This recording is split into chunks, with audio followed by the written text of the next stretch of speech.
multiple things going on at once, so I have to. Mm. I guess for now, I have to do just audio, if that's fine with you, Yeah. or if you wanted to just do audio anyways. Yeah, I was gonna do audio. Did not prepare my face or anything. Okay. Let me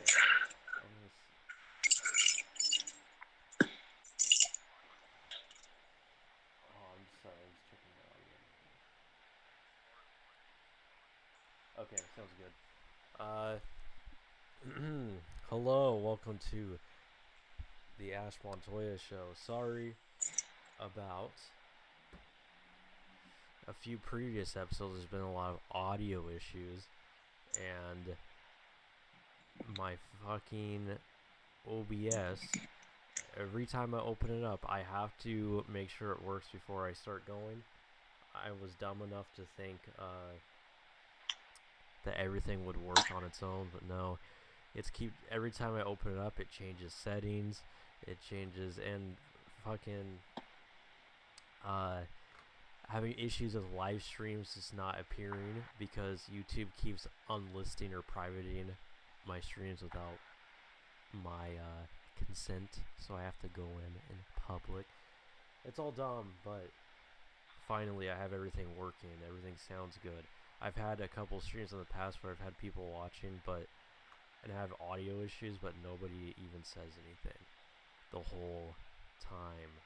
They're just watching, commenting, and they're not even letting me know I have audio issues. It's like, dude, like, fucking let me know, And it's just like, so I had to take down a couple episodes, which is sad, but yeah, if you know. So I'm with Tino Tay, who has not been on this channel in forever. It feels like it's been ages ago. Yeah, I've just been out and about. I was a musical guest on like a year ago, but yeah, good to be back. Oh yeah, I Good to be here tonight. I'm doing great tonight. It's the great Saturday night. We're here on Saturday Night Live. Oh yeah, I'm all prepped. Once we got this Showtime all set up, I've just been skimmed through Kickassia, skimmed through Suburban Nights, skimmed through To Boldly Flee, and I've also just got my autistic encyclopedic knowledge of Channel Awesome and AVGN to get some good discussion going and talk about a great movie too. We needed to talk about this because, well, first off, I was gonna watch. I wasn't promising it, but I was gonna watch Suburban Nights and To Boldly Flee. I ended up just watching Kickassia. I watched it on. I watched Kickassia. Hard to watch. A couple nights ago, and I had to take that one down because I was streaming for like 4 hours, and then that was the only good section of the stream was me watching Kickassia, but I took it down. It wasn't really that. Also, my reaction to it was not that interesting because there's really not much to talk. I mean, there is stuff to talk about with Kickassia, but they're really like a lot of these movies have a reputation for being like shockingly bad, but they're mostly, for the most part, really bland and hard to watch and very unremarkable.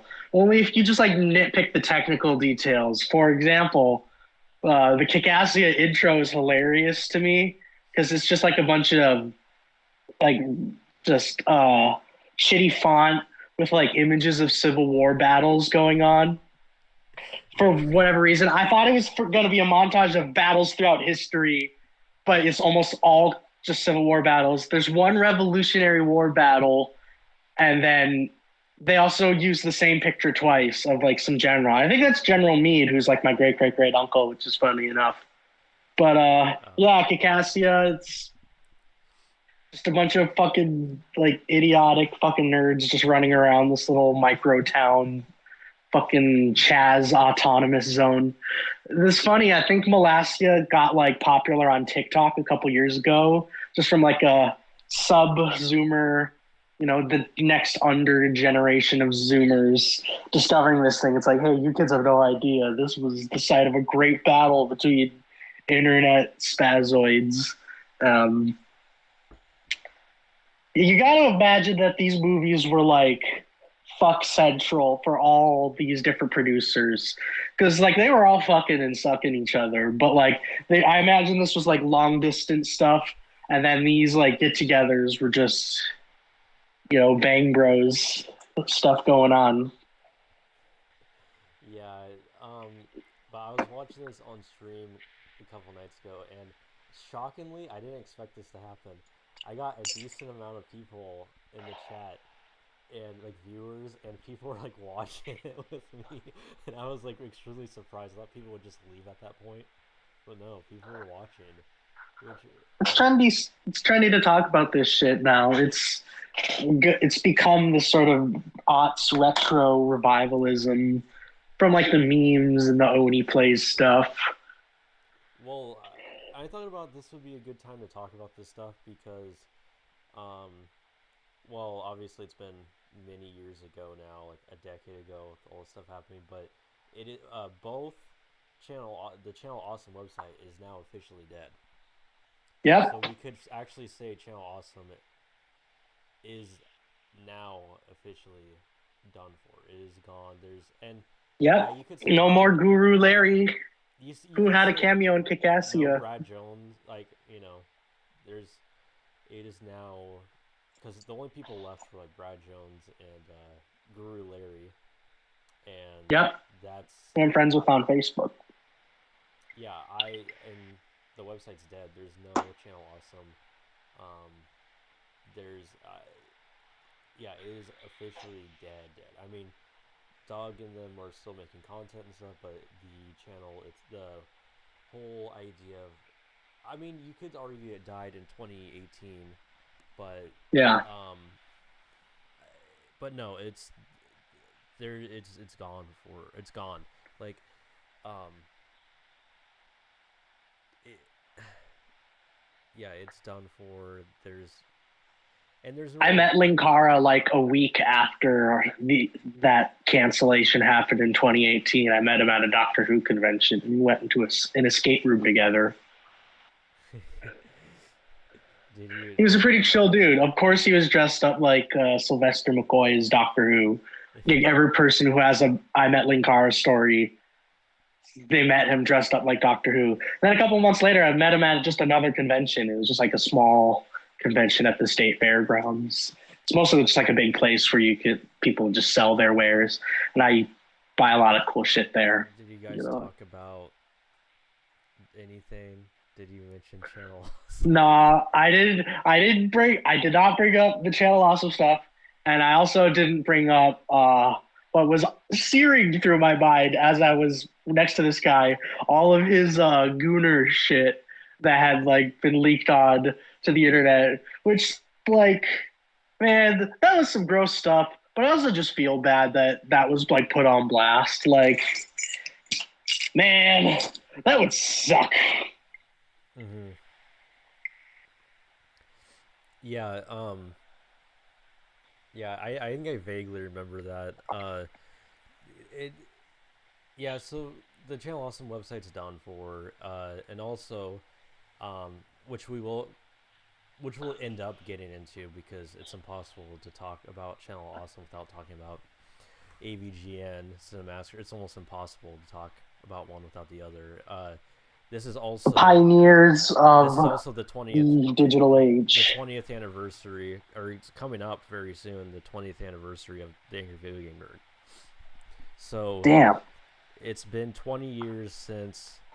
It's been 20. We've had 20 years of reviewer verse shit. Yep, the cinematic universe started here. This was the Iron Man.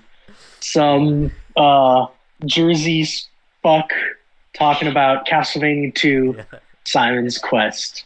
Game I play every Halloween. I love that game. It's a piece of shit, but I love playing it. It's the only Castlevania game I'm able to beat. Yeah. Because it's the only Castlevania game that lets you start exactly where you died. Like, Yeah. So yeah, it's the 20th anniversary, and I've been getting kind of some nostalgia, no pun intended, uh, over you know that old internet era, and um yeah, Kick-Assia, which I was shocked, or not shocked, but I was surprised to find out that it's already been 15, like 14 years since Kick-Assia came out. God damn. Yeah, almost, yes, almost 15 years. And so yeah, I've been wanting to talk about this stuff. There has been some kind of I've been seeing a lot lately. I think a lot of people are getting very nostalgic over this era. I've been seeing a lot of Oh like man, me. acknowledgement, a lot of memes of old nostalgia critic, old angry video game nerd, old just anything of that era. I've even saw, which I completely forgot about, is I saw a meme of normal boots, normal boots. the Oh man, those guys. Yeah, which was John. If anybody doesn't know or too young, that's John Tron and Peanut Butter Gamer, Gamer. The completionist was on Space there. Hamster, Pro Jared. Yeah, those guys they were trying to do their own channel, awesome. Uh, Yep. and the funny thing is, all those guys actually were like way more successful than any of the channel awesome guys, but they took Yeah, their because they got in just as like the actual business, like because Channel Awesome and Cinemassacre were kind of pioneers of this digital age review stuff. They were like setting up their own, because YouTube was a completely new thing, and their style of video was kind of unfriendly to YouTube's very early copyright system, which really hasn't changed. But this history of Doug Walker is the history of navigating through copyright on the internet, which he made extremely thematic in at least the last video movie, To Boldly Flee. But yeah, so they were setting up their own websites with back out the glasses using Blip TV, which was this video hosting thing that allowed them to like monetize their videos, and that was just kind of enough. And then Doug was kind of then set up this website to get all these different video content creators kind of aggregated on this one website, which in the end kind of ended up just benefiting him the most. But yeah, by the time Normal Boots came around, people kind of had a rubric for how to actually navigate YouTube. Video games were a lot less likely to kind of draw the ire of copyright protection, just because they're not just playing just highlight reels from movies. right. Yeah, and so when I think of that old era, I think of uh, freaking what's that website? Blip.tv. Yep. That's what I think of. All those guys back then would upload stuff on Blip to avoid copyright, but Blip ended up dying, and uh, also um, That became like a Library of Alexandria moment for a lot of videos. mhm. Yeah, and Red Letter Media back in the day used to upload on Blip Oh TV yeah. as well. I came into Red Letter Media a little late. I wasn't kind of on the early wave of their stuff. I remember Red Letter Media, which I completely forgot. It's probably still up. I haven't checked it in years. Red Letter Media, I used to check Red Letter Media's website because they Man. would always upload stuff usually there way before YouTube, and also um, they would upload. Uh,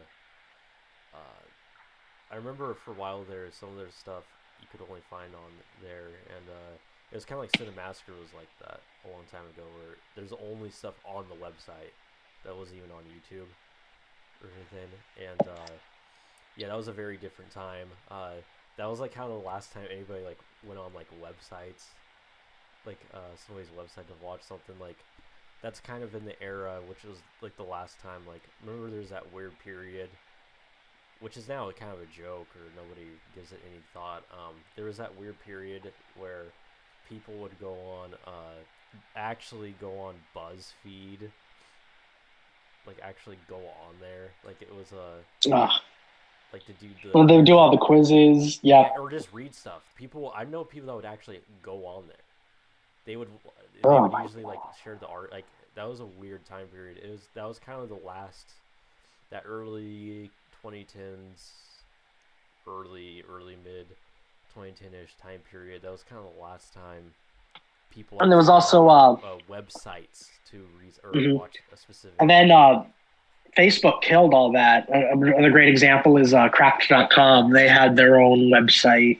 They still do, Well, and they had like a video AVG.com is in the channel. same era I was thinking of as BuzzFeed was Hmm. but BuzzFeed was very huge in a brief time frame. I remember it was a very normie website, but like normies would go Oh yeah. on there. That and it was kind of bizarre because that's it was just one of the last times we had people going on a specific website for something. Now, for social media, people just fucking go on Twitter or whatever. But also for watching video content, I mean, people just stick to like YouTube or they have their alternative websites like Rumble or BitChute and things like that. Now there's nobody goes onto like somebody's website to watch Hmm. something. Like even a lot of the biggest content creators right now, like nobody goes on nobody goes on Andrew Tate's website to watch his new video or whatever. They just see it on YouTube or like TikTok or something. They don't go on a website, and so it's kind of a yeah. So that's what's kind of interesting about that era, like 9+ years ago. It's still a very different time. And ironically, now that nobody uses their own websites anymore, all we get are ads for website makers like Skillshare, Mm-hmm. which, like, not to get too ahead, but like you can also track like the decline of this culture by the pre-time when this shit was just generating its own cash flow, and now AVGN is fucking lying shit balls to our faces about needing a VPN to show his kids Willy Wonka because they don't have it on American Netflix. You son of a bitch! That movie is in like your top 20 favorite movies. I know your ass has that shit on DVD, Blu-ray, VHS. You goddamn lying son of a CD. gun. He's fucking lying. I know his ass is not showing his daughter fucking Willy Wonka on his laptop. 'Cause that's what he would need the fucking VPN. Maybe I think smart TVs use fucking VPN now. I've never used it yet, but Yeah, his ass is lying. yeah, he's a total liar. Yeah, yeah, James Rolfe. Yeah, he does that a lot. He talks about streaming a lot, and it's just like you have all of these movies. You have literally like at least 2,000 movies. Like you can't find it in that collection. And I think, but the streaming thing, I think he's kind of lying. Well, he's not necessarily lying. I think he's reading off a script, and that's what it says in the script. It's just some made up scenario, but he's just going along with it. I think that's what it is because in the post Slob Wave Cinemassacre, they started like he reads off a script and he started talking about things he obviously never doesn't even know about or talks about. Like he makes like these modern video game references, these like modern like TV show references. Like I'm he does. chronologically confused about Kingdom Hearts Yeah, and he says in the video that you didn't play Kingdom Hearts. yeah. It's just like, why am I watching this video of somebody like saying, yeah, I've never played these games, but here's why the games don't make any sense. It's like, okay, like I'm supposed to just play along with this. Yeah, And also too, like the Kingdom Hearts thing. Did anybody even care about the chronology issue of Kingdom Hearts? Did anybody on No, planet Earth, did Kingdom Hearts fans ever care about that? no, they just want to watch fucking Donald Duck. I'm gonna kill God. It was a terrible Donald Duck, but I don't want to fucking do Donald Duck. Yeah. They just want to watch fucking, Evangelion with Goofy and Elsa Spider-Man. Right. I'm surprised, since Disney is making all these movies. I always say this: why don't they just eventually make a Kingdom Hearts movie? See, because Yeah, and it can cross over with and then they can cross over with the Smash Brothers cinematic universe. And then since they own Marvel, it can throw Marvel in there, cross over that. Cross over Star Deadpool's Wars. Marvel. God, that Deadpool movie looks like a piece of crap. I saw Dune 2 last night in theaters, and that was a movie that had everybody in the audience behind me going, Gah! And then of the Ghostbusters Frozen balls. I didn't even know that I knew Ghostbusters was coming out. Some dude behind me squeed when that started, and then Bill Murray comes on the camera. He doesn't even say anything funny, and everyone in the audience goes, "Ah!" Yeah, I didn't even. He ate my French fry and said, "Nobody will believe you." I didn't know it was being made. I just saw the trailer pop up on YouTube. I saw Bill Murray and his Ghostbusters shit. I was like, "What?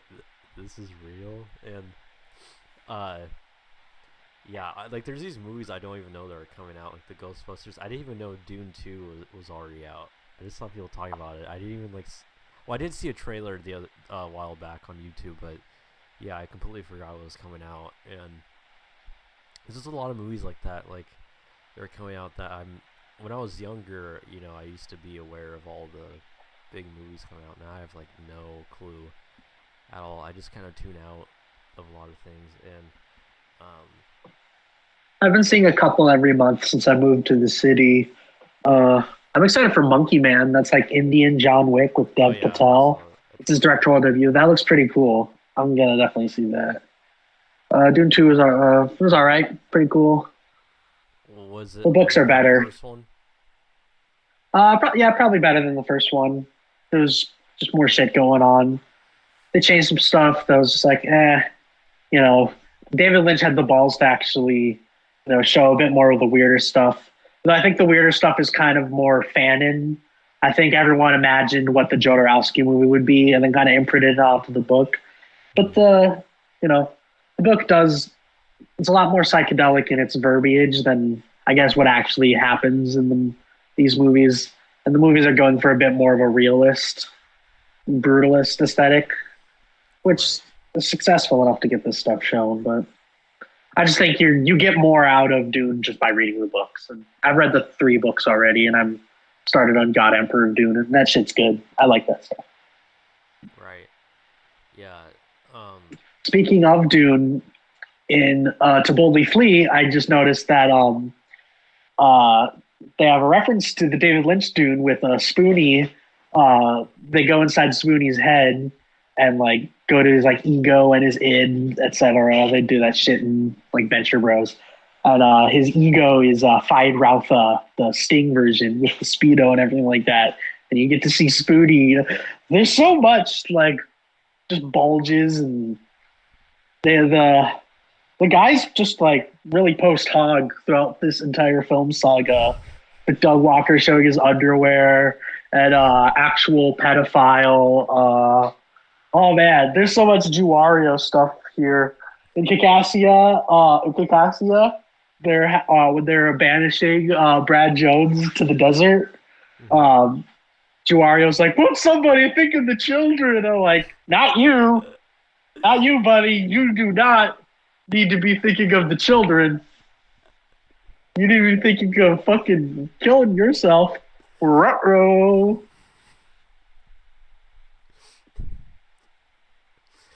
Yeah. Was it the person that was? Maybe I'm thinking of Brad Jones. Was there someone else that was? Well, Brad Jones. there was something with him, but I'm thinking it was somebody else. Wasn't there another person that was like ended up being exposed as a predator? I thought there was some other channel awesome. I don't think it was any. I don't Maybe think it I'm was a just thinking of the content Brad Jones. creator. There was a Brad Jones thing, like with like Obscurus Lupa or something for that long time I think that ago. was Spoonie. Spoonie on Twitter was like uh, talking about Jesus Otaku. It was made like a weird kind of rapey joke about them because I Yeah, think it's a okay, he I remember now. that. No, no, Not it's, yeah, but no. He was actually one of like oh the my god, the first. Blockbuster Buster! I've got like the last 10 minutes on mute of this fucking movie on my screen right now, and I'm seeing the bit where like they get all the other producers who didn't get to be in the movie. I think all of these fucking movies have that now. Have that at the end, where they like get all the other people who couldn't be like asked to fly out to Chicago or just weren't important enough to just show up on the screen. Larry Bundy Jr. has that in Caucasia. Now there's that British guy who's always holding the mug. I'm surprised the Amazing Atheist didn't show up in any of these Yeah, because because I he was always on the forget he website. was on The Channel Distressed Awesome. Watcher. The Distressed Watcher, dude. I completely forgot he was on Channel Awesome. And you know what? You know how this connects because the Distressed Watcher then became part of the atheist anti-SJW community.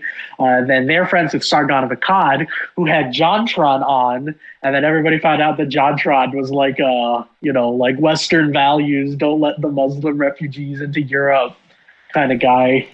And then he got onto Destiny's stream, Yeah, which is now like, which is still going on. Like Destiny got like cucked or something. oh, I don't know. he's like a huger streamer now. Like he's Hmm. got the Ben Shapiro debate. He's debated like every famous person ever now. Yeah, yeah. He got I think I ever talked about. Yeah, Destiny got well, he was in a open relationship or whatever, and his wife left him for the most famous Swedish TikToker, and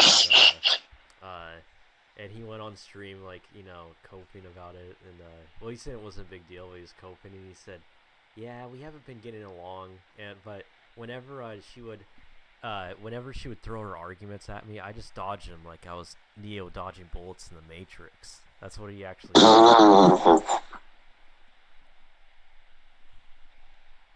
Yeah.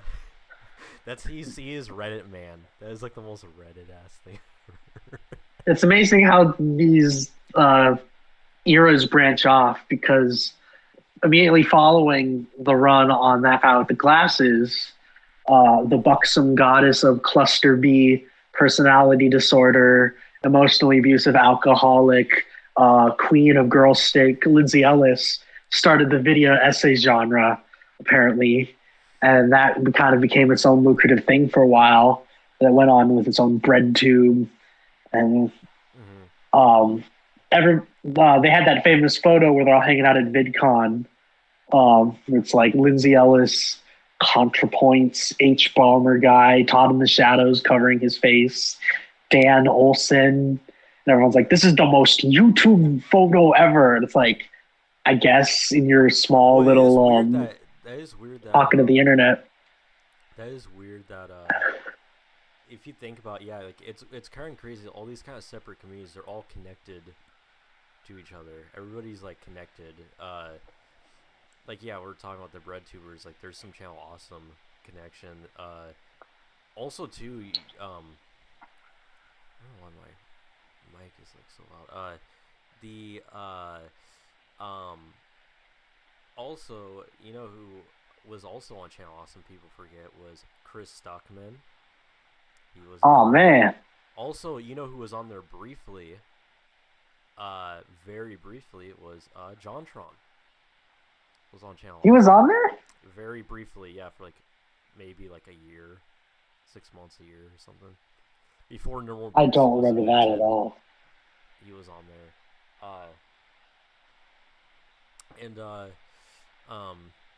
Yeah, everybody's all these separate communities, everybody's connected and stuff. It's kind of weird. You realize how much of a kind of a small world everything is. and then through the channel Awesome BreadTube connection, of course, you got the biggest streamers ever, and then you got that's connected to Hollywood, and then you got like fucking yeah. The connections are so big that eventually, like, it all it all connects to me or whatever.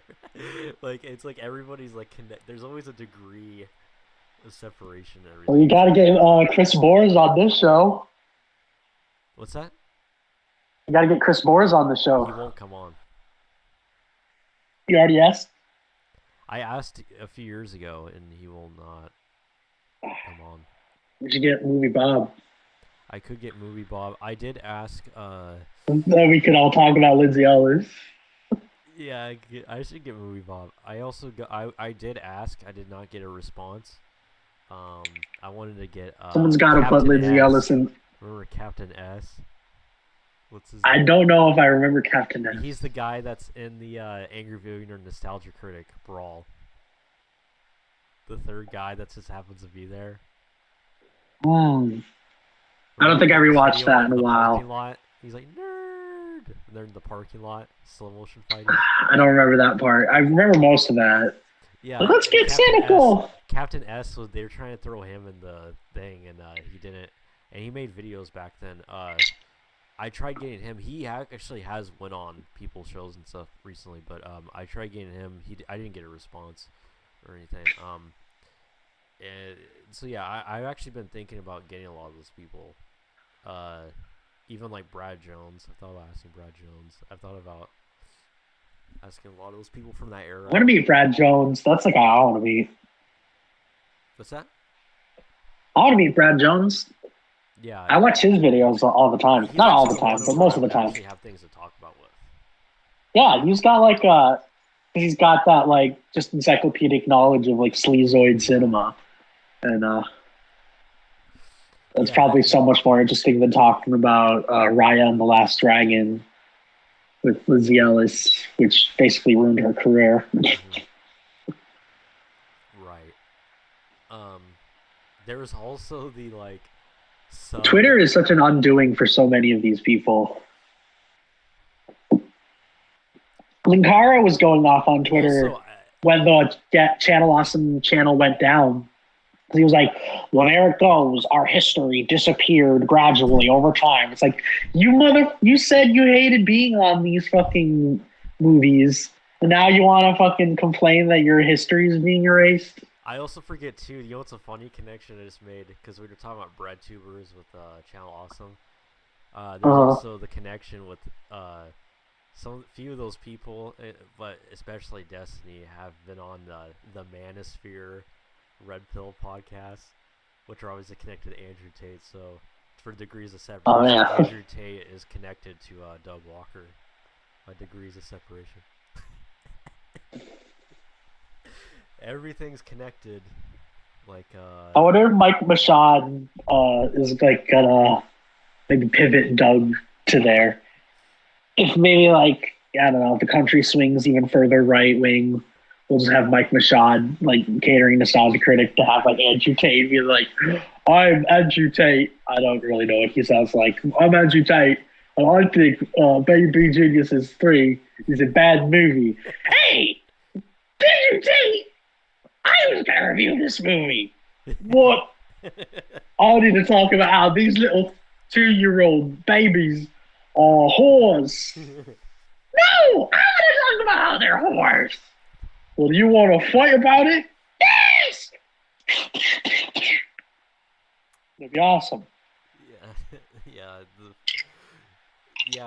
You know who we need to bring up, because they're forgotten history within the reviewerverse, is the kind of smaller, the sub reviewerverse guys, like kind of either the ripoff guys or like the guys that are kind of their own thing but still in that community. Like there's obvious ones like Game Dude and stuff, but there's also ones like that are having their own the thing. Gaming Cartographer. Yeah, him. Who just died? This guy just died a couple years ago. Armac 21. or whatever. I don't know. 21. I could beat guys like that, Armac 21, and also Silent Rob, who got him to. And then you had also in that community you had who I don't know if he even does videos anymore. Asalieri, he's the one that would do the review and a reviewer series. Where he would. What's he called? Aciliari? He would review these guys and yeah. What was his name? Aciliari? Aciliari, yeah. So. Didn't he kind of talk like this? Yeah. And was it his actual? Yeah. Like this. He was friends with the Rageaholic. Oh yeah. God, that's a. Yeah. They all knew. God, man, I used to watch that guy. The Rageaholics, Razor Fist, right? Yep. Yeah. God fucking speed. That dude made like a. Right now. I look like I'm kind of dressed like him right now. With glasses on. That dude made like a call out. That dude made a bit. I don't know if I can change the filter on here. I should change it into black and white. I would look like Razor Fist right now. Razor Fist made a response video to the Amazing Atheist responding to one of his tweets where all he said was, "Hey, don't make fun of Neil deGrasse Tyson's mustache." And he was like, "Oh, the Amazing Atheist called me out. I heard my banana phone ringing." And it's like, he just mentioned you. He didn't even mention you. He didn't even know who you were. He just responded to one of your tweets. Yeah. My favorite Rageaholic video is the one where Sam Cedar said that Dennis Miller wasn't funny. So the Rageaholics are like, with ladies and gentlemen, Dennis Miller. And then he just cosplays as Dennis Miller and then just does a Dennis Miller routine. He was like, "Hey, how's Bob's Burgers? I wonder what a show would be like where every character is Lisa Simpson." Which I'm not crazy about Bob's Burgers, but that does not sound like Bob's Burgers. One of the funniest videos I've seen on YouTube that does not exist anymore, it for some reason it's deleted, is A. Salieri and Silent Rob. They did a parody of because Razor Fist had this podcast a long time ago that was called like the Hate Bit Podcast or whatever. Yeah. Like him and remember that what's that guy Alpha Omega Sin? That cringe ass. Yep. Dude, fucking Mega Man, dude, like fucking. Alpha Omega Sin. I think he didn't he do a video with James Rolfe at one point? I could have sworn. Yes. He hung out with James Rolfe. Oh man. Razor Fist they had this podcast together, and there's this video that does not. It's all connected. No re-upload. It was so fucking hilarious. We're like the fucking Queasarts Hatterack watching the fucking. I think somebody else did a parody of it, and Asa I think was playing Razor Fist or something, and I think it was him or something. They nailed the look, how it was filmed, the camera with the black and white, the background, like everything was like to a T. And Silent Rob walked out. He was playing Alpha Omega, so he had a long hair wig and a beard, and he walks out, but he's on his knees walking out with little shoes. And he's got like a game collection in the background, like Alpha Omega Sin. But the funny thing is just this little tiny game collection. Like Alpha Omega Sin has a big game collection in the background. And he just comes walking out, and I was dying laughing when he came walking out. It's amazing. His little You said that doesn't exist anymore? Shit. And it does not exist. It is one of the funniest things, because back then, nobody was like really making videos about Alpha Omega Sin, like making fun of him and stuff. Because I was like I feel like I was alone on him. Like I'm glad I was the only one that noticed these things about him and stuff. Because Alpha that guy was supposedly like really tiny. He's a tiny man. I did not know that. That's hilarious. He's like a fucking Gimli ass. Yeah, and I think he's gone. He's not even on YouTube anymore. I think he stopped making videos. Every video was the same. Oh, Rip Bozo. They always talk about Mighty Number 9, which became a meme. Oh yeah. Mighty Number 9. Oh, this game is so dicked up. Kickstarter, ethics and journalism. Mighty Number 9. dude, it fuck. He's like, why?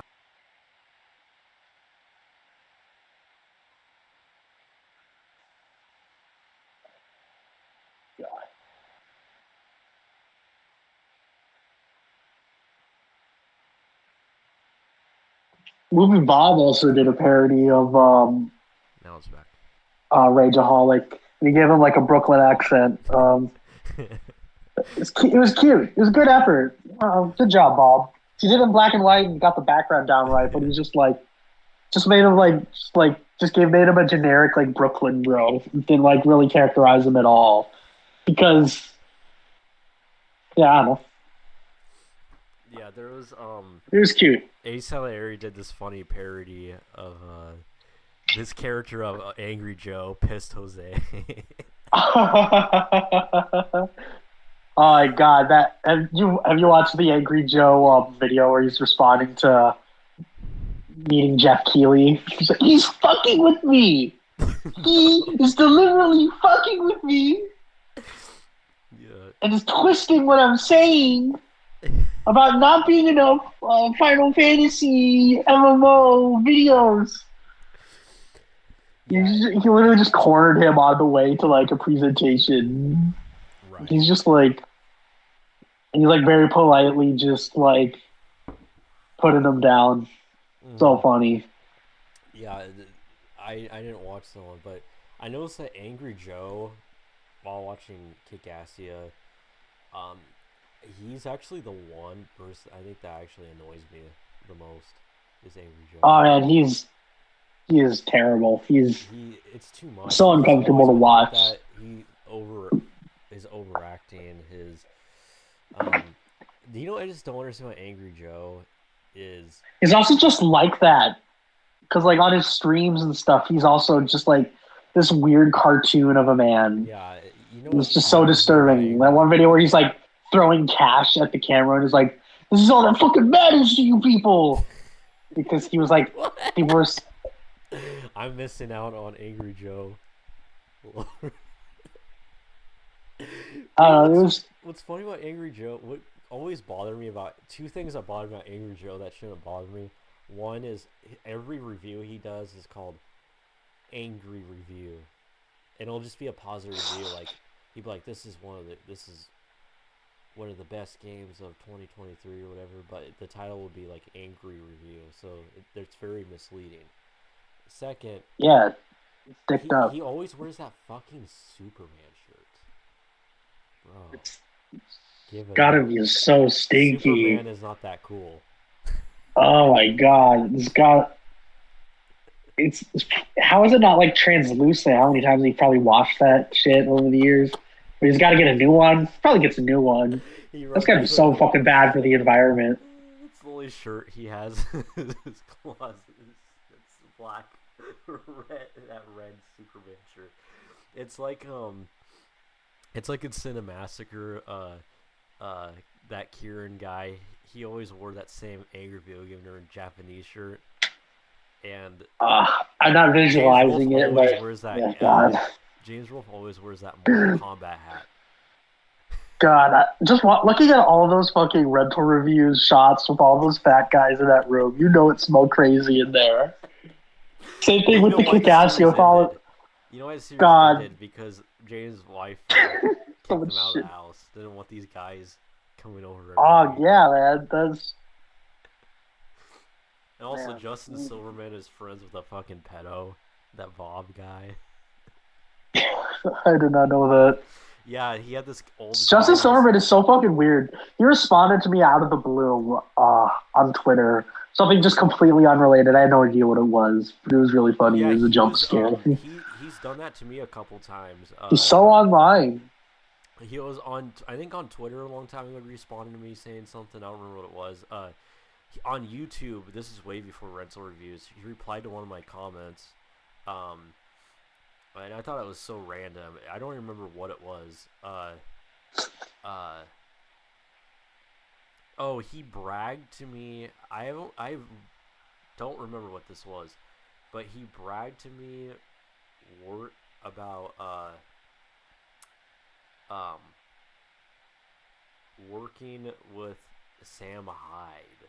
But then I That's did some little amazing. digging.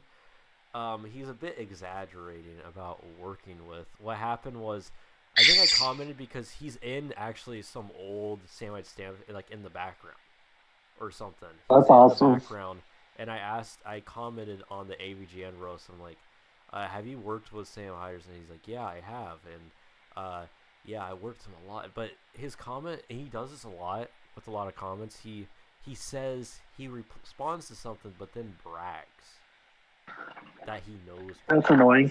and he's bragging that he knows Sam Hyde. But then I did some digging. I think he just programmed some stand-up event thing, and Sam Hyde happened to be on the ballot. I think that's all it was. That's just like it's like a total like not entrepreneur mindset, but just that like connection hustle Well, that's what he mindset does. that he If you probably look at his has. Twitter, Yeah, he always takes photos of celebrities. Like, look who I met. Look who exactly. I know. James Rolfe. That's why he went on Cinemassacre. He whored himself out. He Uh-huh. wedged uh very. It's very difficult, but he wedged his way in, his way in to the on the channel, and he succeeded. Yeah, and that's what he does. He's like a parasite. He's a parasite. He Mm. he's a blood sucking. Big He's a fat blood sucking Paris. mosquito, as He's a he piece of would say. trash. And yeah, he whored himself on the channel, and he succeeded. Uh, Not in the Those best hotel way. scenes in Kikassia also just must have smelled crazy. Oh, dude, the cramped hotel room scenes. Oof. That's the thing about Kickassia. That's what was boring about it. It is so unappealing to look at. It's funny Oh my because god. they're filming Nevada, and you could see like the beautiful landscape in the background, but they decide to mostly film in this guy's house and a And hotel room, they and it's so they unappealing to fucking look at. It's and the lighting is goddamn terrible. They were yeah. using freaking Barry Lyndon natural lighting, but like the white balance is completely off, so everything is just completely washed. That Mm-hmm. scene where the head of Kikassia is talking to himself, going on different sides of the table, is just completely illegible because they're filming it right in front of the window, which is just this bathing wash of white that is just complete. And he never got better. He did the same shit in the wall review. He is so bad at that crap. Right. Yeah, it's the lighting, the production always really bad.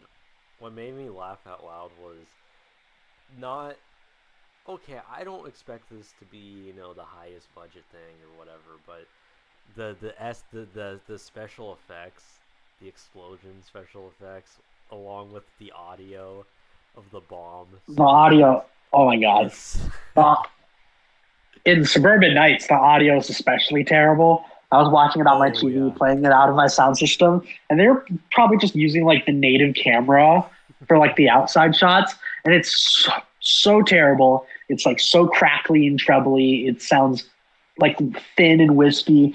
Terrible. It made my ears fucking bleed. Yeah. In Suburban Nights, I just remember most of that movie, just them playing on a playground. I know that's the whole movie. It's just that, and they're like they lampshade it by kind of joking about how they're larping. But what I will say about all of these movies is movies are kind of like this now. These movies are kind of ahead of their time. Because what are movies now is just all these like IPs mashing together, references. You have your Ready Player Ones, your Lego movies, your Space Jam 2s, where we're just basically using intellectual property to mash all these different disparate character Yeah, ideas together. Subur. Ralph Breaks the Internet, Chippendales 2, Yeah, Dune Babies. yeah. The thing is, like, they like to cover these movies. Say, oh, it's a joke. These movies, it's a joke. But there's serious dramatic scenes in these movies that they actually think is Oh my funny, god. and I have evidence for that. They talk about in the commentaries. Mm-hmm. They did commentaries for these, and they're serious. Like, remember the opening of Suburban Nights? I think it was with the dramatic opening with the guy that's like parked. The guy in the car Yeah, with the blood splat. yeah. That's supposed to be like, yeah, this is like a cinematic moment, and What the fuck was with that villain? Like, were they deliberately trying to make him look like the Reddit ninja? The Fedora ninja? But that's everybody in the movie. Uh-huh. They're Reddit theater kid type people. Kick-Assia, we're not seeing the, what is it a parody of? Isn't it Star Trek with Spoonie? Remember, like, there is no tomorrow, or whatever. I don't remember. He's like Dr. Insano. It's like a Dr. Jekyll, Yeah. Mr. Hyde thing.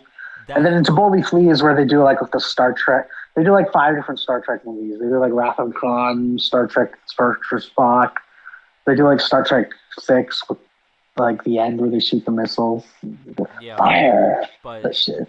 I remember a long time I watched the commentary for Kick-Assia, and Spoonie was on it, and they were talking about like, yeah, this is actually a really good scene. Like, he's like, they're talking about in Spoonie, like they were talking about how he like, oh wow, he's actually like a great performer, like actor. Like he's so good. Like his acting chops are really showing here because Spoonie was like in theater and stuff like that. Even at that time he was doing like theater productions and stuff, and they're like, oh yeah, like it's really showing here. Yeah, this is a parody, but this is actually like really good. Genuinely. Was it did you know that Spoonie was either his brother or his cousin was a police officer who shot like an illegal immigrant who was like pardoned by Sheriff Joe Arpaio? What? Yeah. When was this? I'll Google this right now. Wait, who is the officer? It was like Spoonie's either his brother or his cousin was like a police officer who like shot an illegal immigrant and like got away with it because he was working under Joe Arpaio in Arizona. Wow. His brother Miles. Apparently, he was nationally recognized for his efforts in ICE and was recognized that Sheriff Trump. That's weird. Just his efforts. Yeah, that's really. He might just be a cop from Arizona, so people just put the Jericho Aparo thing on him. But that's just like really funny. He's still completely gone, right? Like Spoonie does not. Yeah, he's. Yeah, I think he's done. He's been done with. But it's He's probably in a psych ward. He just like completely. It's really depressing. He just went completely off the rails. Yeah, Doug. Did you know that Doug is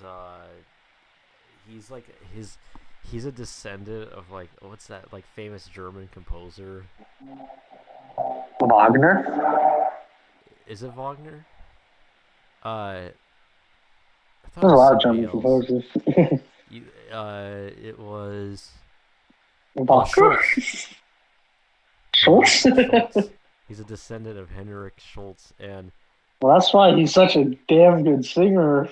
And Henrik Schultz famous, like, you've heard his damn pair of balls.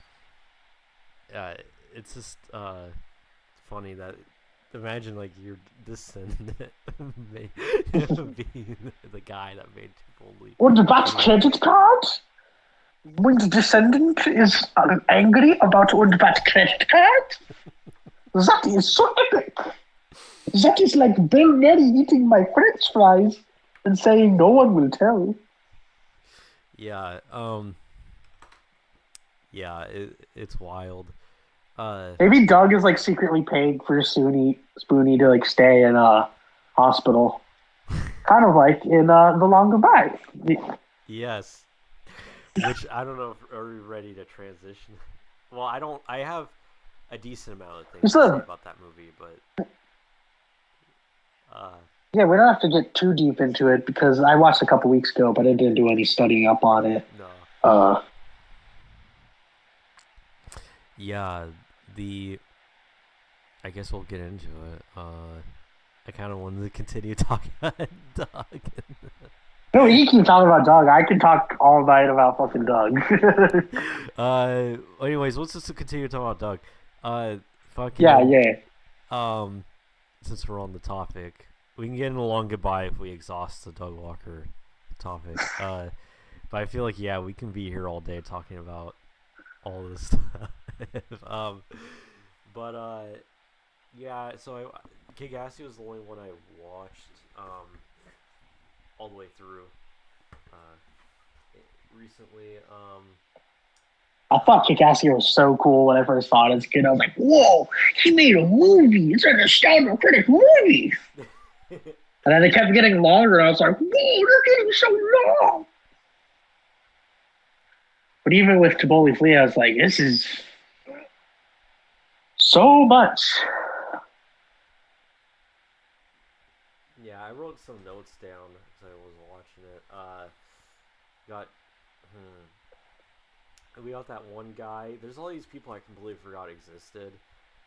There was a Lord Cat was in Kick-Assy. Yeah, Lord Cat. The guy who's, I guess his career got ruined because of Spoonie running around going, betrayal! XCOM 2 is betrayal!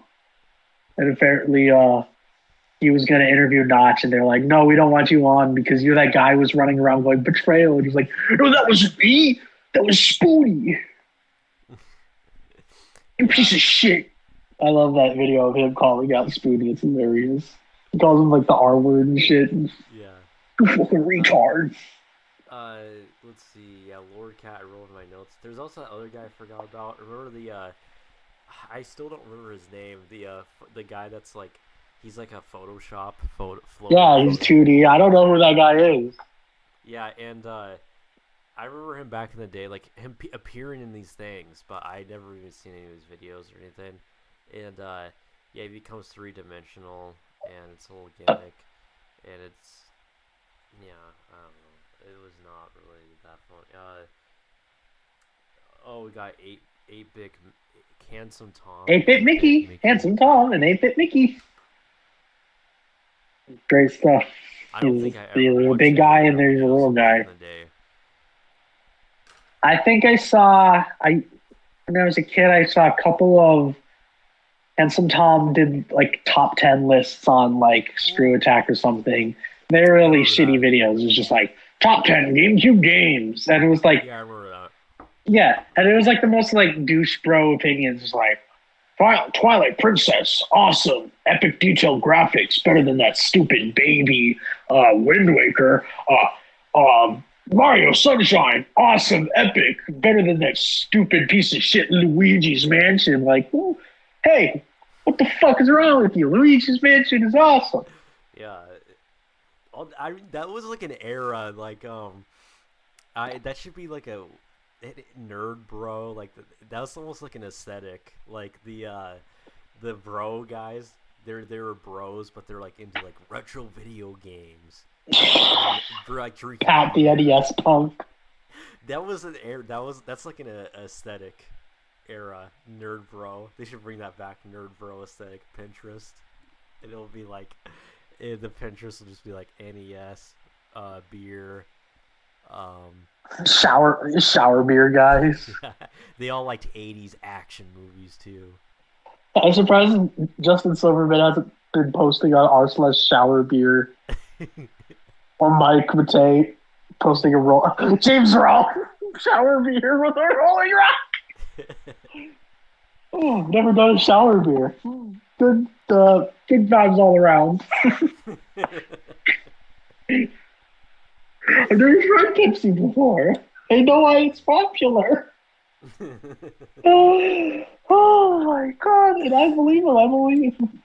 The funniest thing about what made that tweet better, the Pepsi tweet, where James said he never drank a Pepsi before. You see rather popular his profile picture in that tweet at the time, that screenshot is him with his eyes bulging out. His eyes are like bulging out. And it like fits the tweet perfectly. He has his frowning face and his eyes are bulging out. It's like pretty tasty. Load was huge. Never tried Pepsi before. Load was huge. What was Mike Matei's tweet about like Jar Jar and his balls or?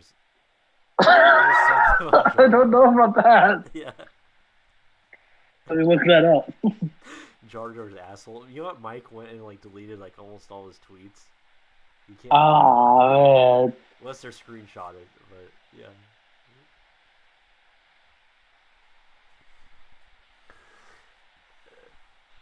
Aphic Mickey.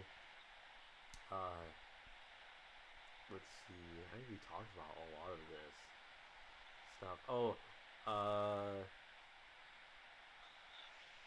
Doug Walker's M Bison cosplay thing is not funny. Of course. Also, you know that they removed these movies on Letterbox. They Man, removed. that sucks. There's no kick out, which it should be on there. It's If Defunct Land can have his documentaries on Letterbox, then Doug Walker's movies can be on fucking Letterbox. Get real. yeah. Get It's real. not Defunctland, but that one guy that makes those documentaries on the entire like Boogie Opie and 2988. Anthony crew or whatever. Documentary. Zach Amico, they call me the sniper. That's amazing. Yeah, those are all. Yo, Zach Amico, they call me the sniper. Yeah. The worm has turned the truth of Jim. I've never I've never willingly put on like a Legion of Skanks episode or anything like that, but there will be. I listen to like a Cumtown RSS feed, and they'll sometimes on that RSS feed they'll put episodes of Legion of Skanks where like Nick has been on it, Nick Mullen has been on it, and it's so jarring to go just from like regular episodes of Cumtown to just like you're now about to witness the strength of Louis J. Gomez. Yo, Louis J. Gomez, what I'm here to say, or all those different guys. They have like their rap intros. Insane. Yeah, I watch the only like really like podcast I watch now is Red Bar.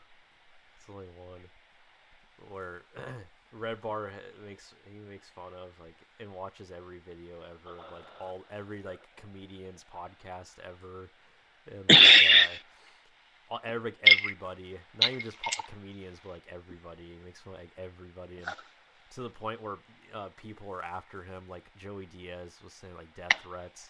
Like, listen, dog. He's like, listen, dog. I see you making fun of me. He's like, listen. Dude, you have like 3 months left to live. Why are you wasting your time?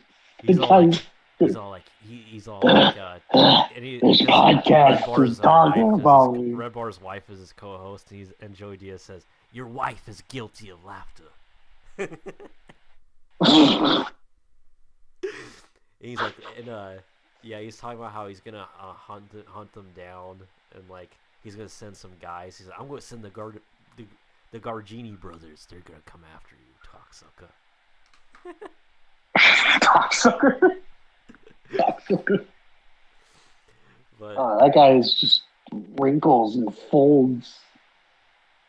Yeah, I love Red Bar, and it's funny because he's actually funnier in his set. He has the best podcast set ever, and it's like beautiful set, and it's hilarious because like he talked about like I've thought the same thing for years about all these guys, and it's I'm really tired of every comedian having their own podcast. They're half-assed, sponsorship filled podcasts. It's like, oh look, it's who's a guy? Oh look, fucking Matt Rife or whatever. He has a podcast now. I don't think he does, but I wouldn't be surprised if he does. Like, look, he has one now. And I'm just so sick of all of these guys having podcasts. But in podcasts too, it was always supposed to be like a thing like nobody's had. It was kind of like a nobody. Yeah. That's a nobody to show off their whatever. And even if there were, because it was always the kind of like overhead. But now Because the like overhead for famous, podcasts were nothing. Now, like even You didn't like have like celebrities have podcasts. Like, oh look, Yeah. Fucking I don't know. Nicole Alec Kidman, Baldwin's I bet she has a podcast. podcast. It's like, come on, like The worst is all those like cast member podcasts where like cast members from shows do podcasts about their own show, like yeah. The Office Girls, Talking Sopranos with There's a Curb Your Enthusiasm one now. oh, R.I.P. to Richard Lewis. Richard Lewis, man. That's so sad, but Yeah, rest in peace, man. Yeah, Richard Lewis. All the great guys are dying. I liked We how lost every Curb Your Norm, we lost Enthusiasm Richard. episode was the same. It would always be Richard Lewis and Larry going to lunch, and Richard Lewis would be having a problem with his girlfriend. He doesn't think his 20-year-old girlfriend likes him that much. But every segment would begin with do do do do do, and then it would like have a camera, pan zoom shot of the restaurant, and then it would go to lunch, and Richard Lewis would be like, Larry would walk in, and he'd go, oh, and then Richard would be like, where the fuck you been? And he goes, what? And Larry's like, oh, I just got in an argument with Susie about me saying retard in dinner. And then Richard Lewis would be like nodding, like, what's up with you? And he's all like, Richard Lewis like, I don't know, I'm just having issues with my girlfriend. I don't know if she likes me. It's all every episode's the same. I've always struggled marathoning that show just because of how purposefully they write in all like the awkward situations and all the arguing and the bickering. It's really funny, but like it in too much of a dose, it gets like really uncomfortable to watch. You have to put it down. Yeah, it's a show. It's real funny shit though. I like the early episodes where it all just like looks like shit, like shot on like LCD cameras. Yeah, it looks like Inland Empire. It does. Some of the scenes remind me of Inland Empire. Like I would love to, especially the houses, I would love to the LA cut homes they're in and stuff remind me of. Yeah, exactly. It is in that like. Empire. Oh, that's great. I haven't finished Inland Empire. Now that I got a brand new TV, I should throw on my Inland Empire Blu-ray. New video idea. Yeah, I got it.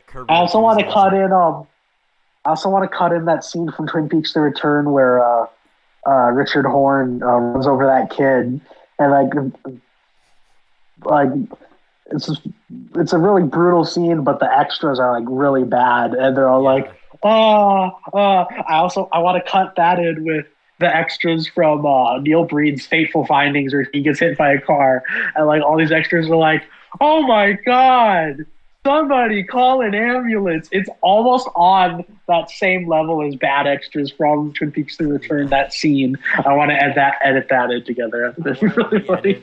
Make like a movie of Curb Your Enthusiasm, but 3 hours, and make it look like Inland Empire. Edit the buddies in. Yeah.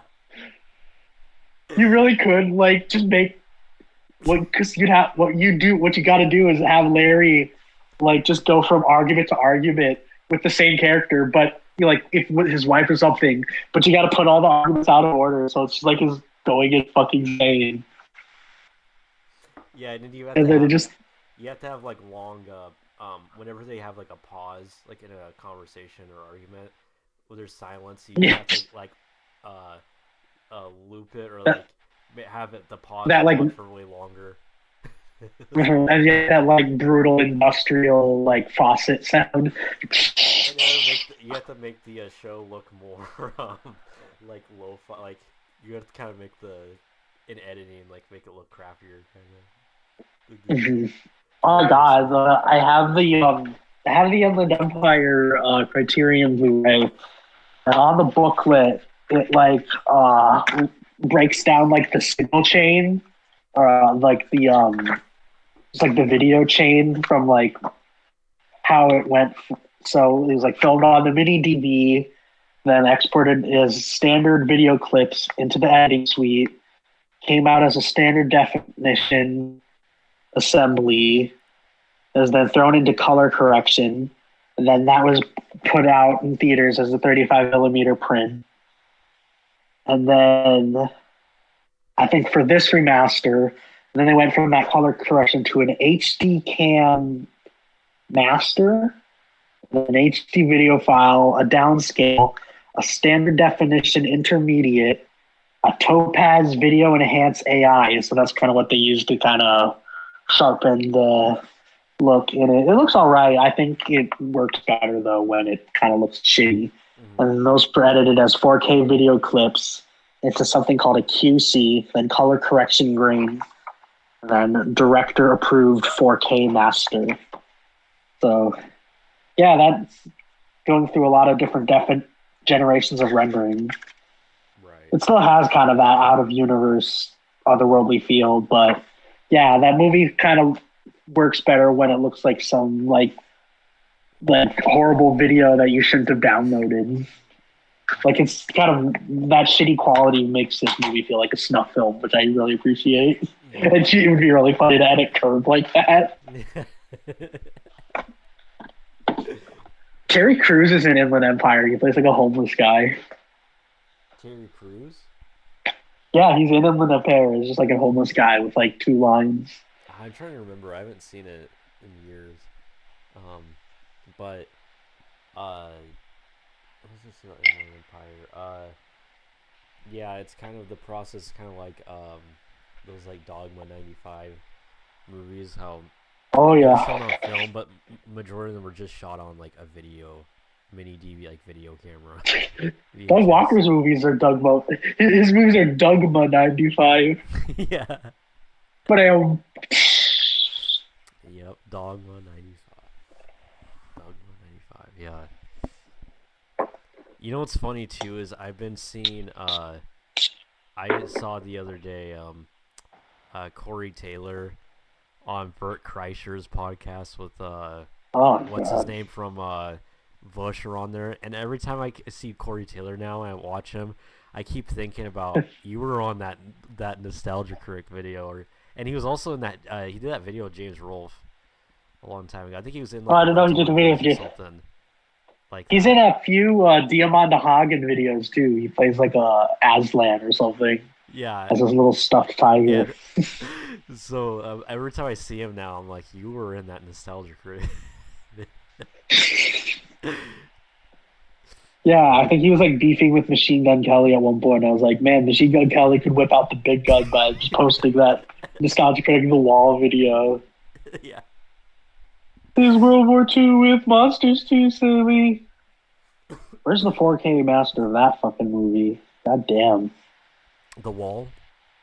Yeah, it's not even. It hasn't even been put out on Blu-ray, let alone fucking 4K. Yeah, I'm assuming it has to do with rights. Yeah, I think Roger has like complete control over The Wall, and he's, he doesn't want he to. got all these different projects going. But he's just like working on all these like projects. He's just like an activist now. Yeah, I saw his last tour. It was pretty good. Yeah. He still has all those pyrotechnics going. People say he lip syncs. I'm not sure. Doesn't seem like it, but you don't really go for his singing. You don't go for any of those fucking legacy artists anymore for singing. I saw Brian Wilson live, and he was just like sitting there at the piano. You just go there for the band because the band is pretty good. Right. Yeah. Yeah, they haven't released it because I think the rights issues and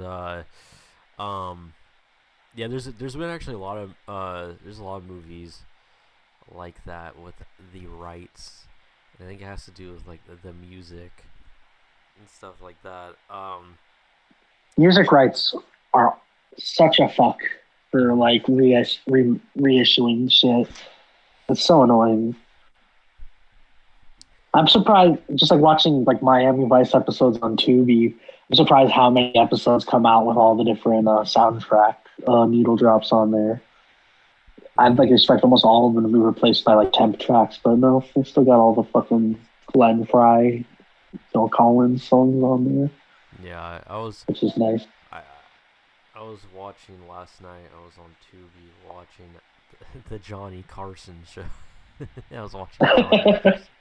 It was on there. I fucking Tubi's the best for like watching old TV. Tubi and also my smart TV has like the live TV channels. Those are also pretty fucking dope too. Yeah, I have. You just watch. They just like, yeah, they just fucking like watch. I'll flip between Star Trek and Moonstruck. It's like it's great. Yeah, I don't pay for any fucking streaming anymore. I just watch Tubi. But Tubi's.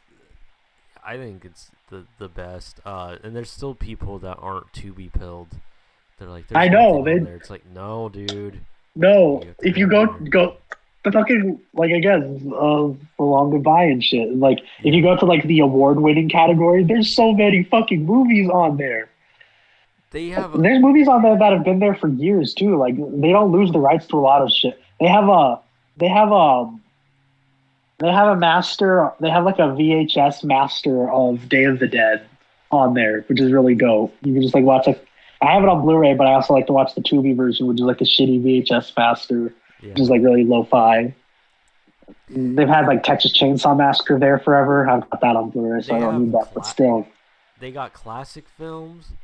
They got fucking all of those Troll shit, exploitation sleaze movies are all in there. They got like Gingerbread, Evil Bong, they got Full Moon Features. they got all the foreign films there. They got old, seriously, if you like watch, they actually their selection of like old kids children's media is not as great. They got decent stuff, but like They got classic TV. got classic TV They shows. got You got Columbo, Magnum they PI, even get Miami Vice. they even get Uh, they even get newer like movies and stuff on there a lot of times too, mhm. and it's yeah, it's I think it's the best. Like I the last two I don't times I went on fucking pay Netflix, a they penny for did that not shit have shit. anymore. Uh huh. Like Netflix does not have shit, and it's also too because like HBO Max, all those companies have pulled out because a lot of stuff was on Netflix, but then they I pulled mean, I out. fucking stopped paying. I stopped fucking. I got so sick of HBO. It was like, we're gonna charge you fucking $20, and you're gonna have to sit through ads. I'm like, fuck you. I was not watching enough shit to like justify paying that shit for a month. Yeah, I'm going to Tubi Town. but yeah, Tubi is We are that's like the not. only streaming thing I watch is Tubi. This is all free, by the way. We are not sponsored by No, Tubi. We're giving that. We're they changed their fucking, layout. we're fucking blowing their. We're fucking honking on their Tubies for They free. changed We're their tube layout, hogs. and they changed We're their the tube hog of when you go YouTube. on Tubi now, there's like a voice. It's like Tubi. Yeah, and they also have like a shitty new logo. Yeah, I was like jump scared by it in my phone app. I was like, oh my god, what the hell is that? That was fucking ugly looking. yeah. I hope our bitch ain't gonna change on us. No. Yeah. So this is about Tubi. Yeah, and they even have that fucking Quentin Tarantino section. Oh Cinema yeah, cinema speculation. It's just every speculation. movie he referenced, because every movie he references That's pretty much on hilarious. Tubi. Yeah. I don't think I've listened to a single one of that podcast. Tarantino podcast just sounds annoying to me. It's all right. My issue with it was this. Some of the selection of movies weren't that interesting to me. Like yeah, there's some of the selections, some movies he talks about just aren't that interesting. But uh, oh yeah, the long goodbye since It's on Tubi. yeah. So yeah, I watched the long goodbye the other day, and one of those classics I just never got to or held off for a long time. And yeah, it's a very good movie. Very good. Like it. Yeah, man, I watched it a couple weeks ago, and I just got really into. I just felt really into its vibe, that '70s neo noir California vibe. Definitely, I think the most comparable to something like Chinatown. Mm-hmm. But what's funny is that it's based off a Raymond Chandler book, which I think kind of I've not read the book, but it probably takes place a little earlier in Yeah, history. it takes place in it's like from the 50s. And this so far is the only Marlowe film I've seen. I gotta get my hands on the big sleeve. I haven't read any Raymond Chandler, but I really liked uh, Right. Yeah. this first introduction to a I Philip think Marlowe. this movie works way better in its contemporary '70s setting. I think than Uh, like a it's '50s setting. Yeah. So I mean, I don't know. I guess we talked a long goodbye. I wasn't prepared for a review. I just threw it out there because I forgot we both were watching and talking about it. yeah, this is Elliot Gould's yeah, performance is it's really fucking good. great. Yeah, He's got this just goofy charm to him, but he's just so effortlessly cool. I love his catchphrase. It's okay with me. It's just like such a really cool, like passive way to just greet people because you can take it one way or another, just depending. Because sometimes he like it seems like he generally means like, hey, this is all right. Other times, just like, yeah, fuck you, you were no help, ladies. It's okay with me. yep, He yeah, lives right next door to all those hot hippie chicks. yeah, He's just so above it all because he just needs his money and he needs cat food for his cat. Now he yeah, can't fucking find his cat.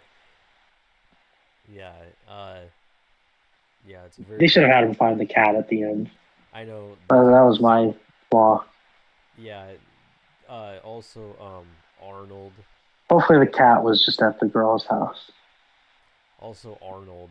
Oh yeah, He's in this Arnold. That movie. was I screamed when Arnold showed up. I had no idea he was going to be in that.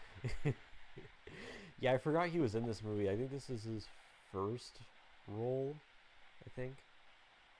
I think it is. Yeah, outside of I don't know some probably like homoerotic art house film that he probably did, He like probably softcore gay porn with Sylvester Stallone with them like touching tips or something, did. and like an Andy Warhol film. He was getting sucked off by like Peter Bogdanovich. Yeah. Um. Yeah. I could be wrong. I'm thinking of. No, I'm thinking of Chinatown.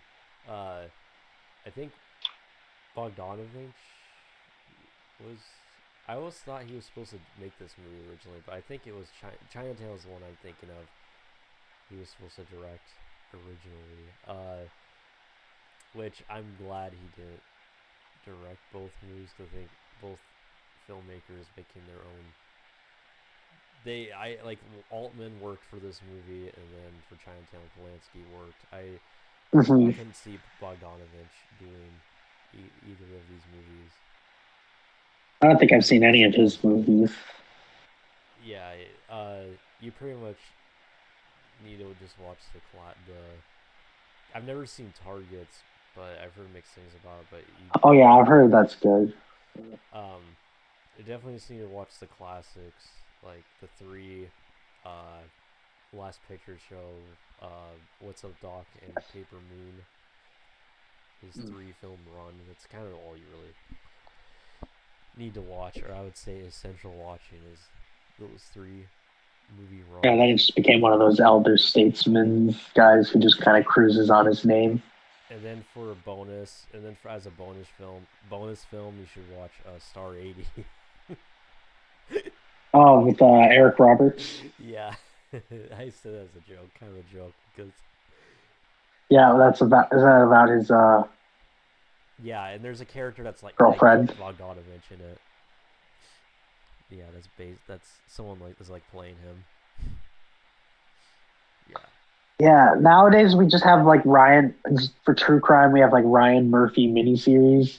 You gotta go back to the good old days where we were just making like just skirting above legally viable like biopic like Henry Portrait of a Serial Killer, where it's about Henry Lee Lucas, but not really. Because mm-hmm. his name is Otis instead of Otis. We just don't have to actually pay for like the life story of these real life serial killers. You got to return to that time. Yeah, there hasn't really been. There's been movies about people and certain events and things, but there hasn't really been that kind of yeah, like you said, where it's almost bordering on being like illegal. Uh, the last like movie I can think of is which me and Zach talked about a while back was which is actually a really good movie. Is Zero Day. Just Hmm. the found footage movie about that's based on the Columbine killers, and Oh, it is to the Gus Van point. Sant. What's that? Is Oh that yeah, a Van Sant? There's elephant, but that's like Yeah, it's yeah. very fictitious. Like it's highly fictitious. Like, but Zero Day is straight up like it's straight up just Columbine, but they just change the names so they can kind of get away with like it is to the point where the series of events to the actual series is exactly the same, but they just change the names around so they have like a legality thing or whatever, and so yeah, they don't really do a lot of that anymore. I guess yeah, because people are kind of scared of like getting sued Litigious. and stuff like that. Yeah, there was that one movie, but I think they I don't know the actual production history. What's that movie with? That might just be based on like a biography thing or something, or that's how they got away with it. There was a movie. Fuck, what's it called? The Scary of 61st. No. That There's that movie with one gets Michael B. away with. Jordan that's based on something like a police brutality or something like that. Fruitvale Station, I think that's the one I'm thinking of. I don't even know what that's about, but um which is directed by Ryan Coogler, yeah. who went to the same film school as Lindsay Ellis, and she worked on one of his student films. She like Oh edited wow. his student thesis film. Do you know So that that kind of wraps around. there's a rumor that Lindsay Ellis dated Nick Mullen? Have you heard that? I've never heard of that. Because I know that. Nick Mullen was talking about he dated this it might have just been like they dated this one girl briefly that Oh, it was this girl named Dana. I think that's and then Mara Wilson was subtweeting about this girl who's like, oh, she's a great person. Your boyfriend is a garbage eldritch troll man. yeah, and but there was that, but also Nick Mullen was describing this girl he knew, and both those things how people pieced it together. It sounded like he was talking about Lindsay Ellis, and it sounded like she was talking about Nick Mullen. Like it was to the T, like how they described That's it. amazing. They didn't say who it was, or the descriptions. It's like that sounds like Lindsay Ellis. God, that lucky bastard. Yeah. I need her so bad. I need her so bad. Oh my God. Top 5 fits throughout all these movies. Number 5, the 7 of 9 outfit. Number 4, the Superman 4 outfit. Number 3, the standard double ponytail. Number 2, the RONJOI montage trance from Suburban Night. And the number 1, the Sarah Palin. And those are the top 5 most goonable Lindsay Ellis looks in the Kick-Ass cinematic universe. Yeah, Robert Altman. Lindsay Ellis also has her own Wiki Feet page. Yep. I just got everybody has their own friend request from Kenny McCormick. Even everybody has their own page, down to Dosh Neckerso has her own Wiki Feet page. Their Wiki Feet is I'm not even asking this probably. Wiki Feet, Jenny Nicholson. Wiki also has her own Wiki Feet page. Everybody has their own Wiki Feet page. Jenny Nicholson. Yeah. Jenny Nicholson has 4.5 stars. Parentheses, beautiful feet. Size 7. Yeah. Wiki Feet. We do extreme research. We're gonzo journalists. Yeah, so Long Goodbye was my second Robert Altman movie that I'd seen. I'd seen third or fourth. I'd seen McCabe and Mrs. Miller a little bit before. And those are the only ones I've seen so far. I've seen that one. I've seen I Three Women, want to see that. I and want to I see think Nashville. I've seen something else he made. I'm surprised I've never seen Popeye. I heard that's actually kind of Yeah, good. I've seen a little bit of Popeye a long time ago. It was like I a like couple. Harry Nilsson. I like his songs, so I haven't seen that Actually, movie Long though. Goodbye was the only Altman movie I watched I really liked. I will say. I really enjoyed this movie. I really love. They put a lot of mileage into just that one song, the Long Goodbye song by John Williams. Mm-hmm. They just arrange it in 5 million different ways. They get an old black guy to sing it. They get a lady to sing it. They do a mariachi version. They do like a slow guitar version. Yeah, yeah. And I always forget that John Williams composed other movies besides the usual, like everybody knows him for. That's one of my favorite Whitest Kids You Know sketches. It's just John Williams. He's just going He's also ba. done like more. That's the thing. Like he's done more interesting work that people forget. Even some like music composition wise.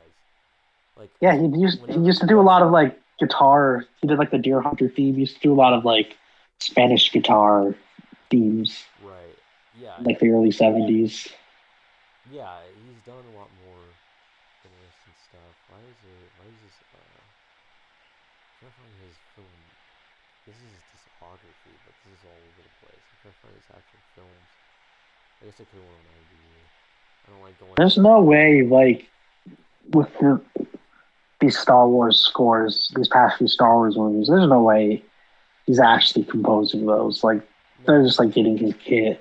He's like 90 years old. There's no way he's composing all that shit. it's funny if you go Hans on John Hans Williams Zimmer IMDb. isn't even Roger Waters Hans pop Zimmer isn't up. even composing his own shit. He's getting like interns to do that shit. Hans Zimmer is like only like 60 years old or something. Like I'm probably older than that, but there's no way John Williams is composing shit anymore. If you go on The dude's if you go on John Williams on IMDb, a picture of Roger Waters pops up because of the automatic trailer for some Disney Plus thing, like musicians talking about John Williams, and the first person that pops up oh is Roger Waters. oh there's yeah I think there's like a Disney Plus documentary about like Abbey Road Studios or something. Okay, yeah. He did the Maybe they soundtrack for Smallville show, somebody save Harry me, Potter. Um, somebody save me, come on, I've game for you. Small balls, Bill. Ballville. I forgot he did Take some of the score for JFK. I'm I'm not that movie rules. I'm not a fan of that movie. I think it's I think it's just bombastic, melodramatic. Are you an Oliver Stone guy? That's another movie of his I've seen, but I don't really enjoy it just for its like I just like all the actors that they throw on the screen. Jack Lemmon, fucking Walter Matthau, John Candy.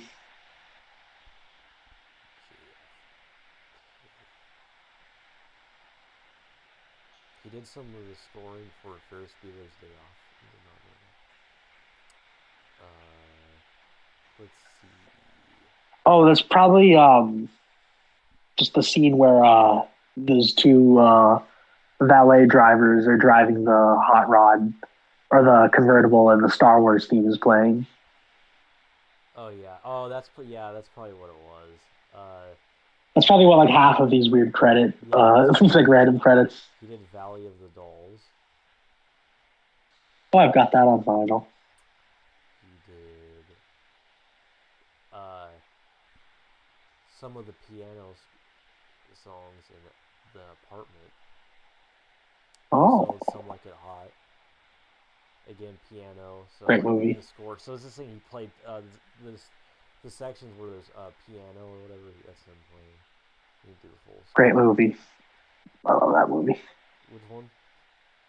Something like a hot. Yeah, that's a great That movie. we. Yeah, Some Like It Hot's great. I used to work in a hotel, and the TV would be on, and whenever Some Like It Hot was on TV, which was quite a bit actually, I would always put it on. Great TV movie. Yeah, Some Like It Jack Hot. Lemmon is great in that movie. I love Jack Lemmon. Yeah, I'm a Billy Wilder guy. Like his I need to movies. see more of his movies. Did he direct Sweet Smell of Success, or is that that's a movie I want to see. That's on TV that I want Sweet.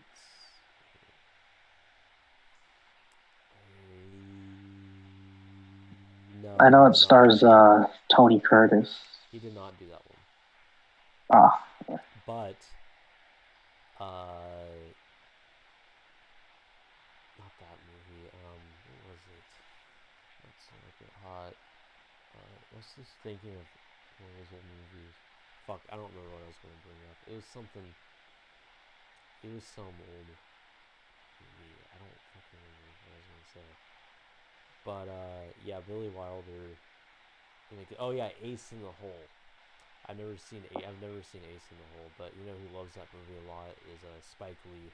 Every video I've seen of him, he always mentions Ace in the Hole. He's like Ace in the Hole, Billy Wilder. That's a hot ass joint right there. I think it cracks me up, like the videos he's talking, classic films and stuff. He talks about it like they're like I'm not trying to get racy, but he's talking about them like how like someone talk about like rap albums. He's all like, it's a hot ass joint right there. Like he's like, that's my man, Robert. He's all like Fritz Lang, that's my man. it's like when you're getting talked about in the barbershop, that's how you know it's real. Yeah. Yeah, he's all like, who's afraid of Virginia Woolf? Woo!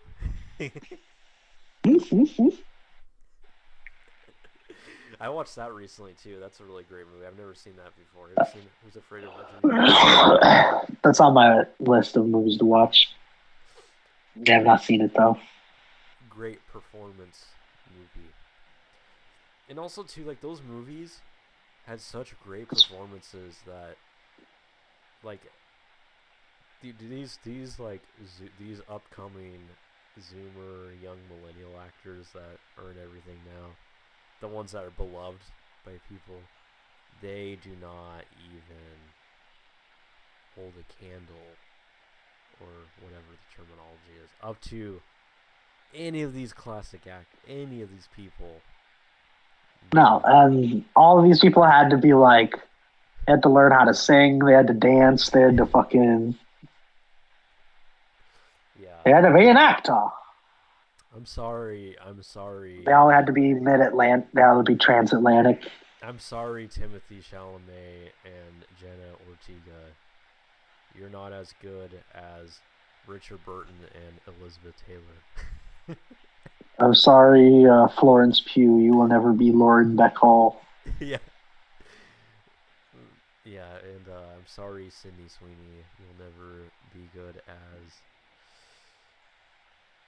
I don't know. I always said this about Sydney Sweeney, is that this is what's... And women don't understand this. I brought this up to women. They don't get this. Sydney Sweeney, the reason... Well, guys like her, obviously, because she's hot and stuff, and has big bazookas, but the reason... Sydney Sweeney's, which you don't see a lot anymore. I always say that Sydney Sweeney has got that hammer horror beauty.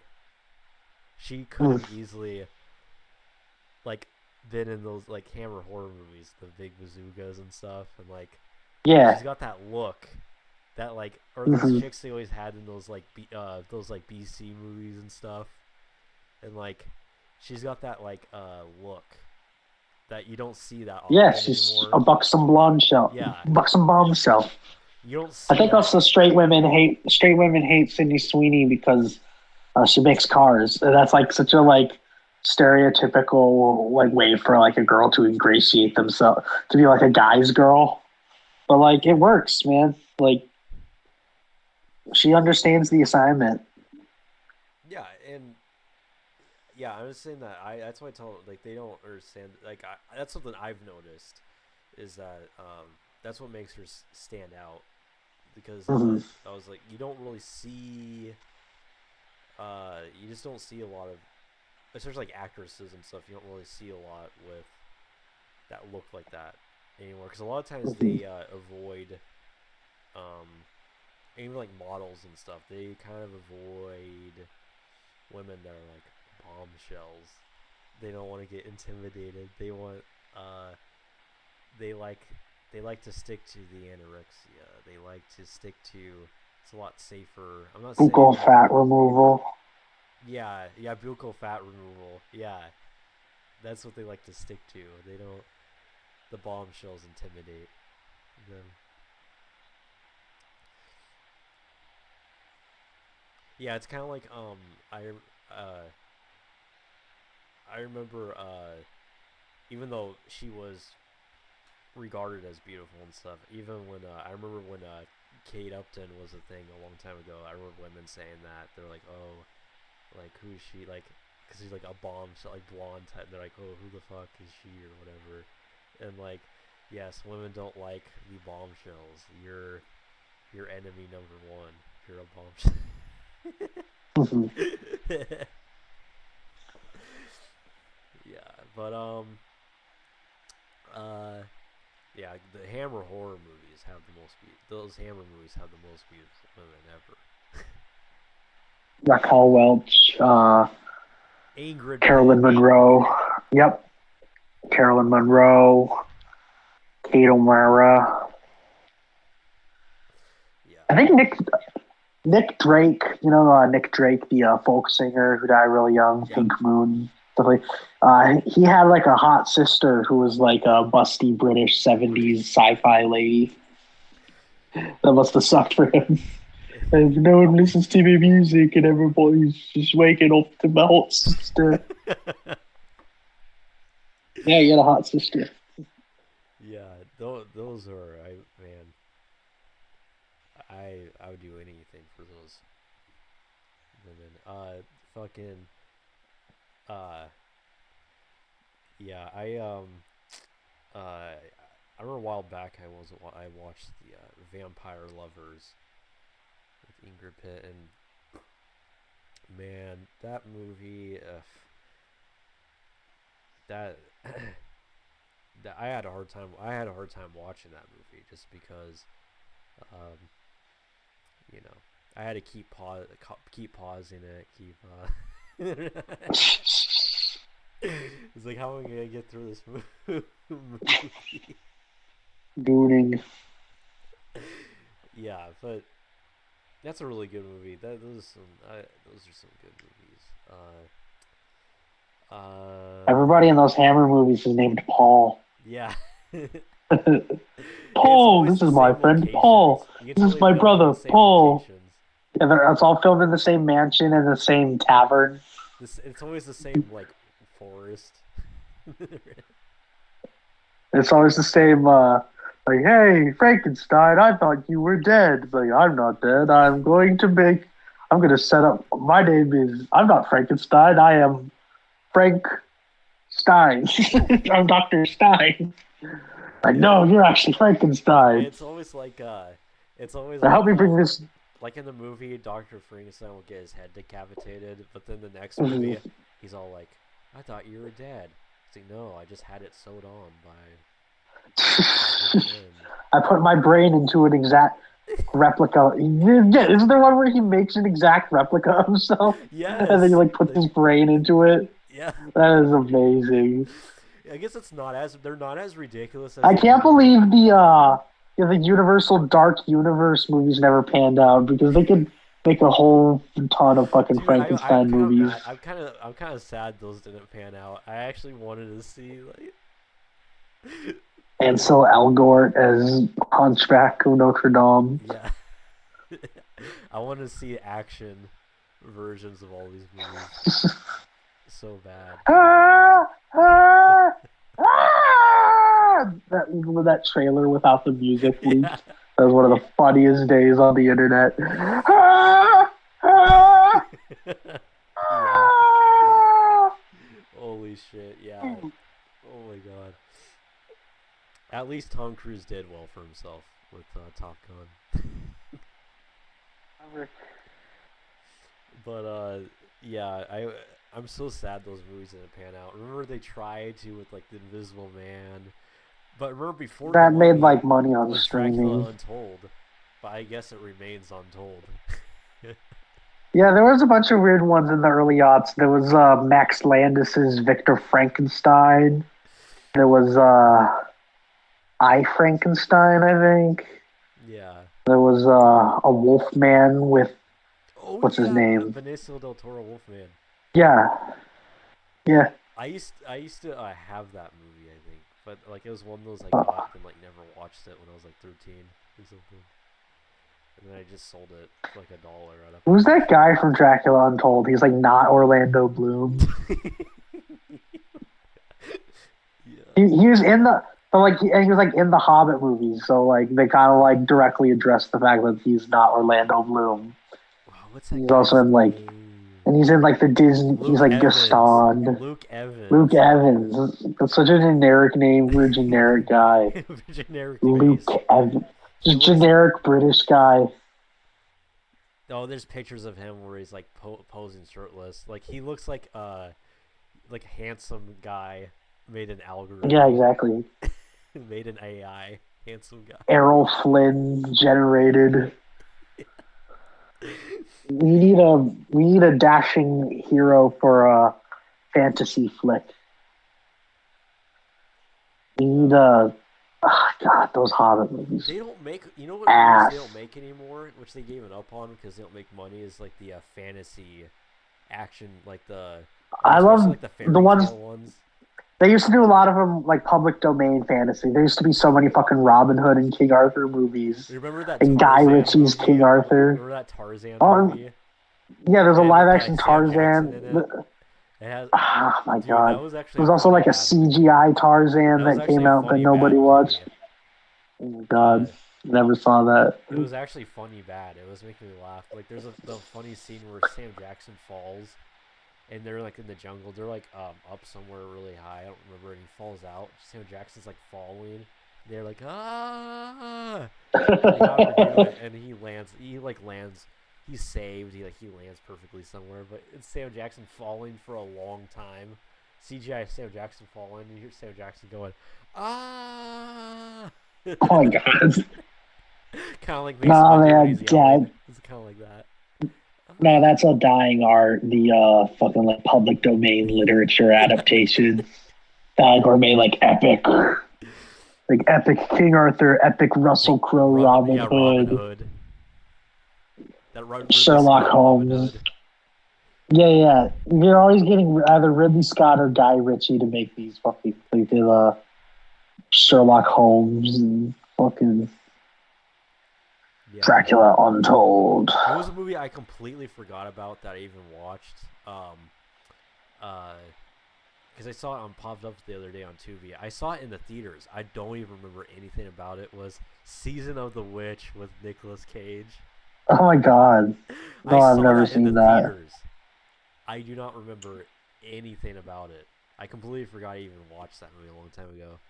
There's some movies like that. Like that's the thing, they don't make movies like that anymore. Like those weird, off. Like, Redbox Core.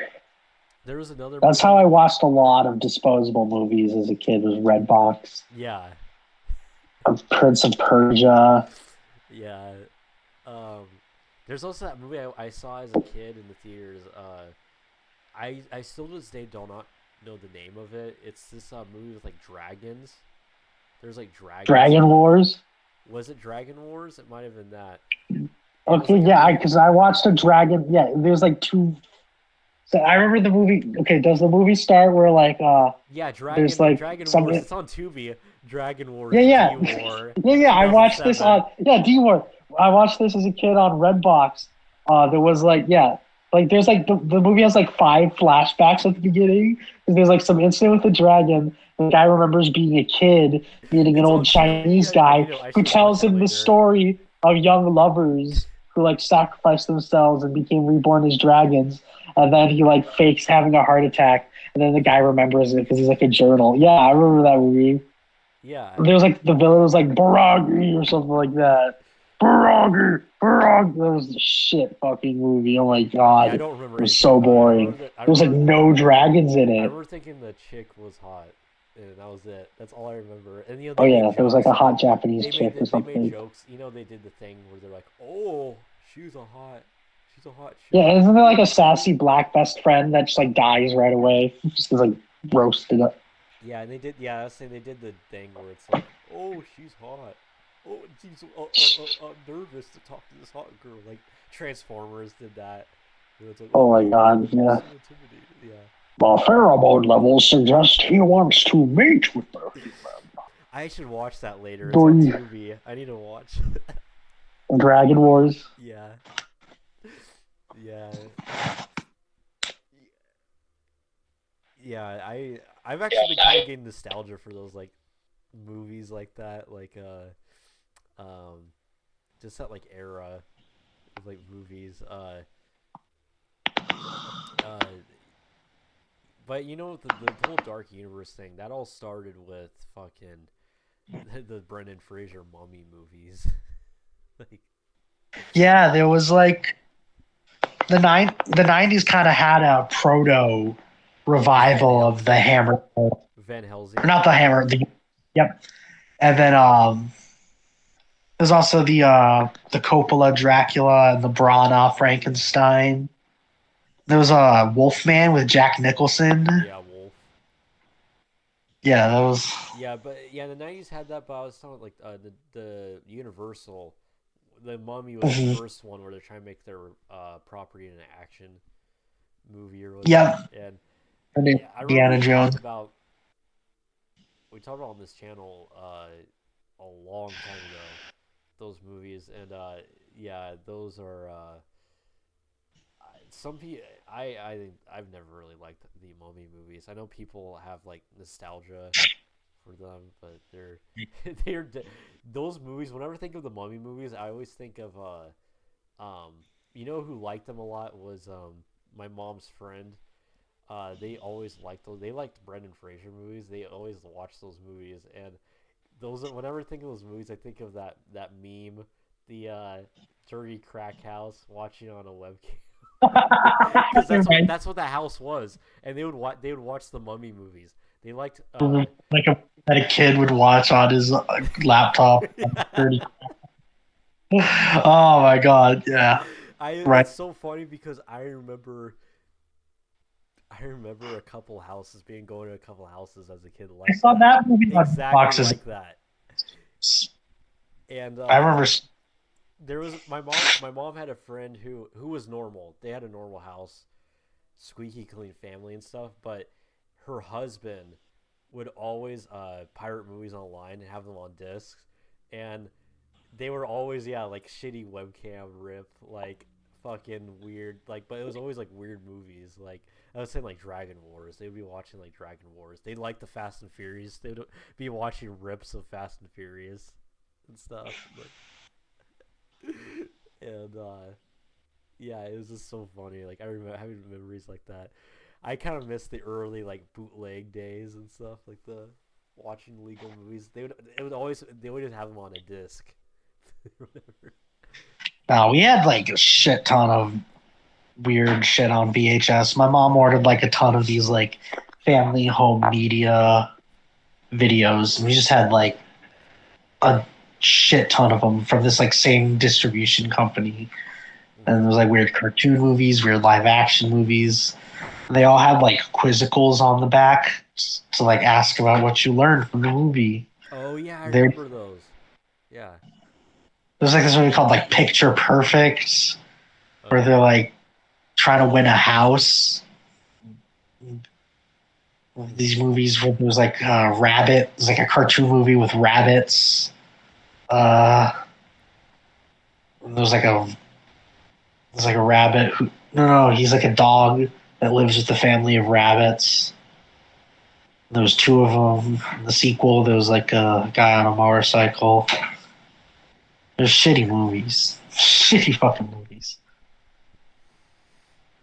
Yeah, and then which they have kind of brought back now, but the aughts they had in the aughts they had a lot of fucking uh like the movies based on anime or like video games movies.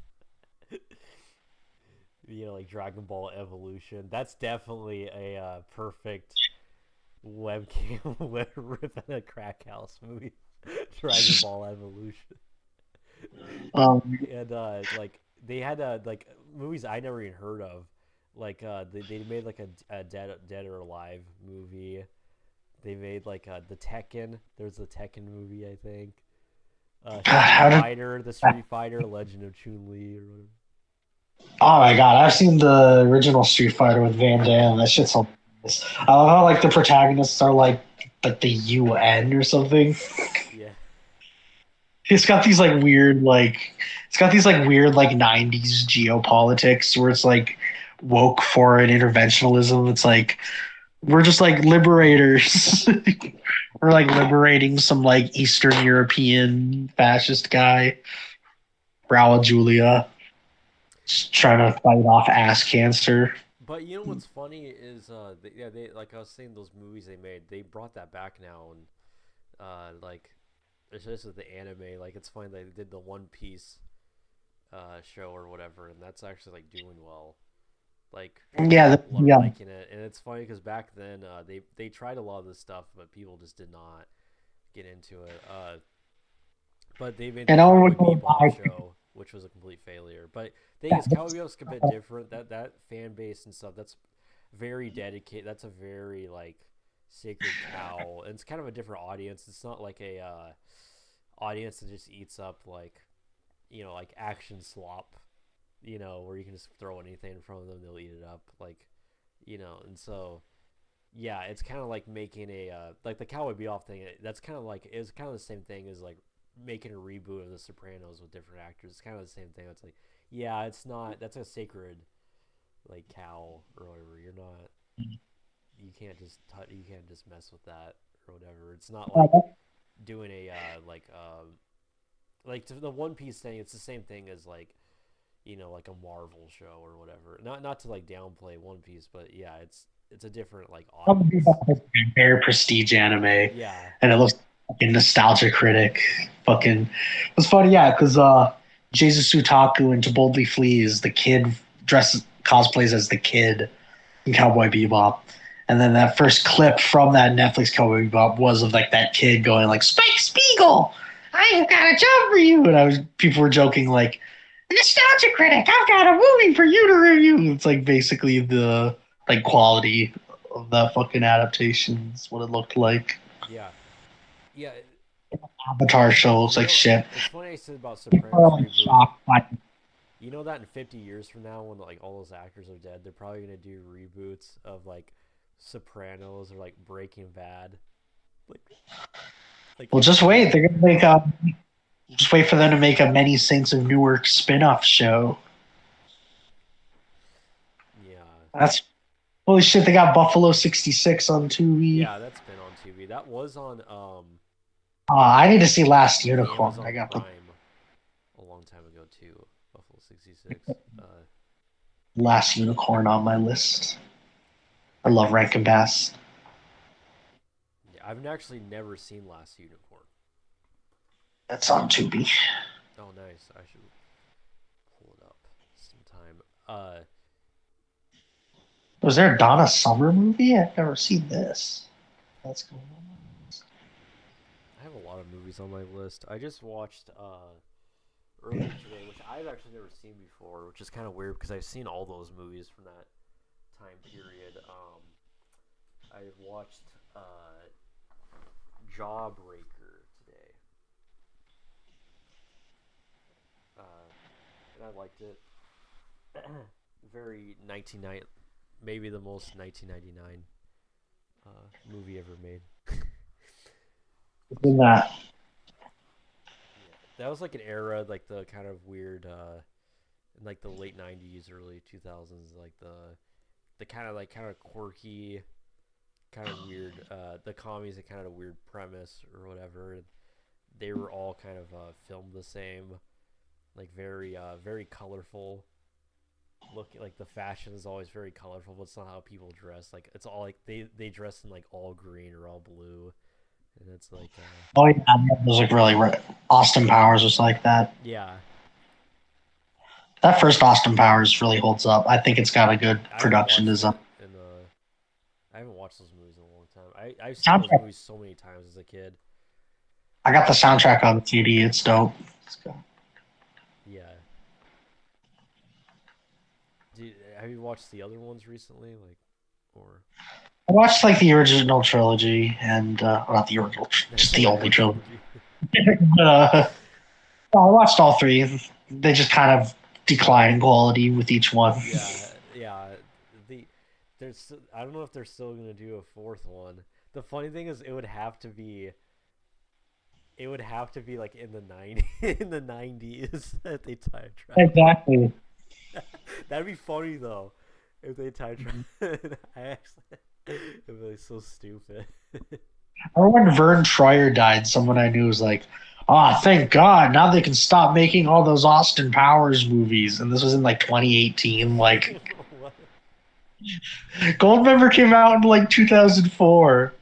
Yeah. Okay, my favorite. The movies get worse in quality, but my favorite joke in all of those movies is at the beginning of Goldmember when it's Tom Hanks playing Austin Powers and he goes, "Yeah, baby." Is that Tom Cruise? Is that Tom? Yeah, like Tom Cruise plays Austin Powers in what's it's called Austin Pussy. It's the in-universe Austin Powers movie, directed by Spielberg, starring Tom Cruise as Austin Powers. Austin Pussy, yeah, baby. And it's Danny DeVito as Mini Me. Um, I love the poster for the Long Goodbye that they use on Tubi, and it's on a DVD. It's Marlowe at the beach, but they photoshopped a gun in his hand, even though he doesn't have the fucking strap during that scene. It's the scene where he's just out on the beach and the author is arguing with the wife. They just photoshopped a fucking gun into his hand. Wow. Wow. I That can scene would have I got can way hear too. myself on your end. What was that? I can hear myself on your end. Oh yeah, sorry, my AirPod died. Oh, This one's charged now. it won't be as bad as it was. Now I don't hear myself, but it won't be as bad as Yeah, I just re. it was Yeah. last stream I did, where I didn't realize there's another thing opened up. My microphone was like, when I was talking, it was like so echoey to the point I was like, it is weird sound.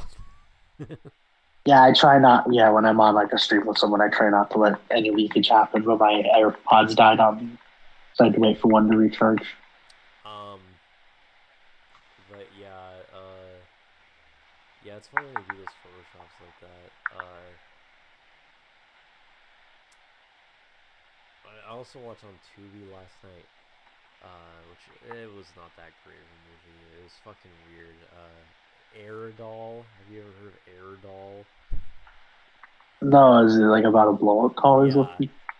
the Japanese sort of blow up doll that comes to life, and There was a. it's like Pinocchio. It's like a serious movie, kind of. It's like Pinocchio, and she comes to life, and she falls for this guy that works at a video store, and she kind of leaves her man that used her and stuff as a blow up doll behind, and it's fucking weird movie. It's really slow. I think.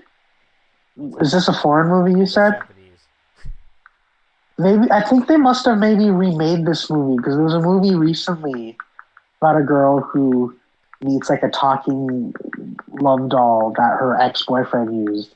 It was either like Alison Brie or it was like either Alison Brie or Anna Kendrick or maybe both. They might just rip Yeah, off the plot. yeah. Not even remade it, just took the plot.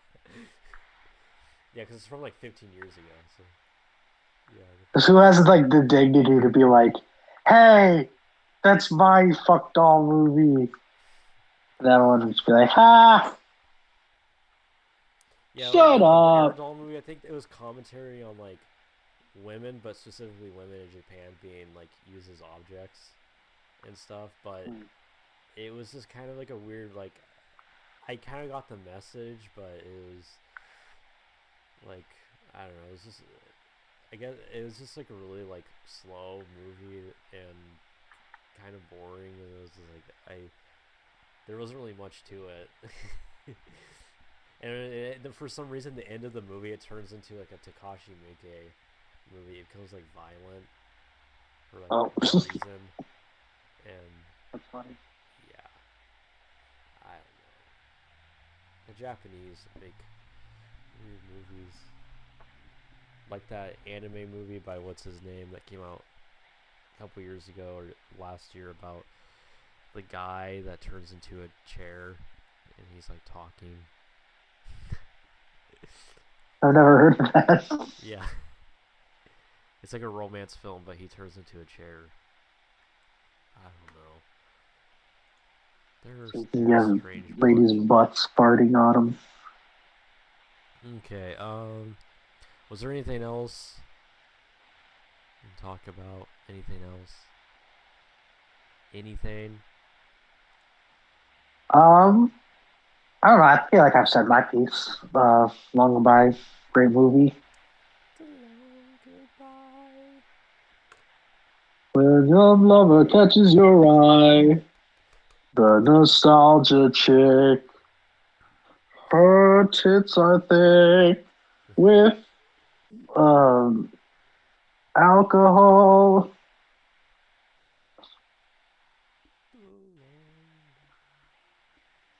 Good on Todd in the Shadows for holding that down for a while and getting out while he could.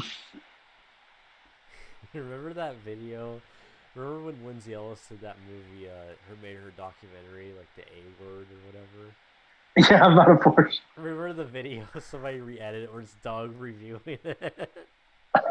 No, that sounds amazing. I gotta watch It's probably that. still on YouTube. We love Doug Walker reviews the A word, and they re-edit it where they it's from some other like video where he's like remember he did his solo, well he still does those his solo reviews, and they just played the whole like video, but it makes it kind of sound like he's talking about her movie, and it's like so I just watched this movie, and he's like I'm gonna be honest, this was like he's like this is so Oh, funny were or they? whatever. Oh, yeah, because yeah, he did those video about Twilight. He's like, they're talking about abortion. Yeah, Is that's that what what he did they did. edit That's that what in? the video's from. Yes, that sounds amazing. Oh, that's incredible. Yeah. Yeah, when she talked about that Raya and the Last Dragon movie, and everyone said she was racist for saying it was like Avatar, which it was, because they're all fucking movies by white people anyway, fucking retards. But one thing that was forgotten during that review of Raya is that she also reviewed the movie Soul. She said the movie was like pro-life propaganda for establishing that there were living souls before you're born. It's just like, I think you're just projecting. I don't think Disney Pixar were like literally trying to hurt your feelings because you had an abortion. I got soul, but I'm not a soldier. What Soldier.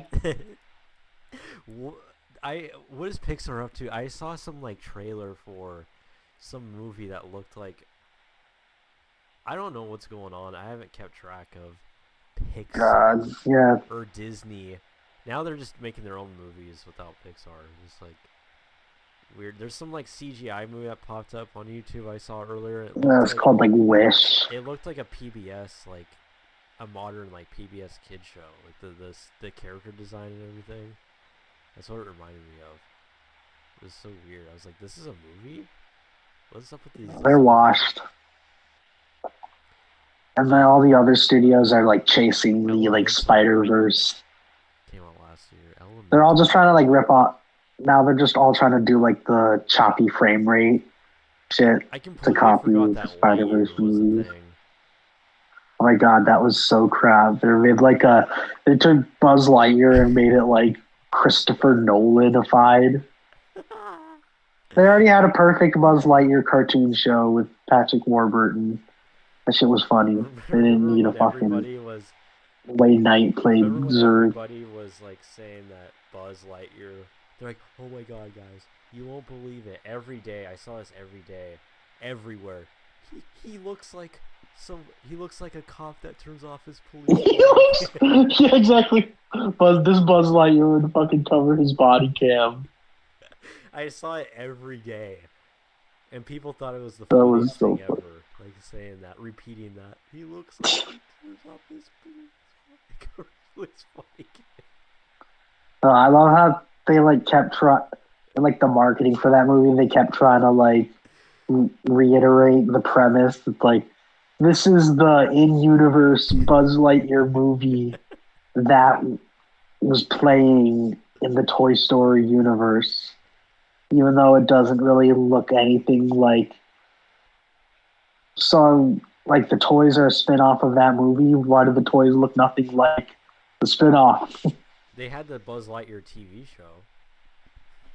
And they had like they had the Buzz Lightyear movie, which is just like the hour-long pilot for the show, and it begins with the characters from Toy Story putting that movie in the VHS player, then watching. So there already is an in-universe Buzz Lightyear movie slash TV show, which was the cartoon show that they played on Channel 5 every Saturday.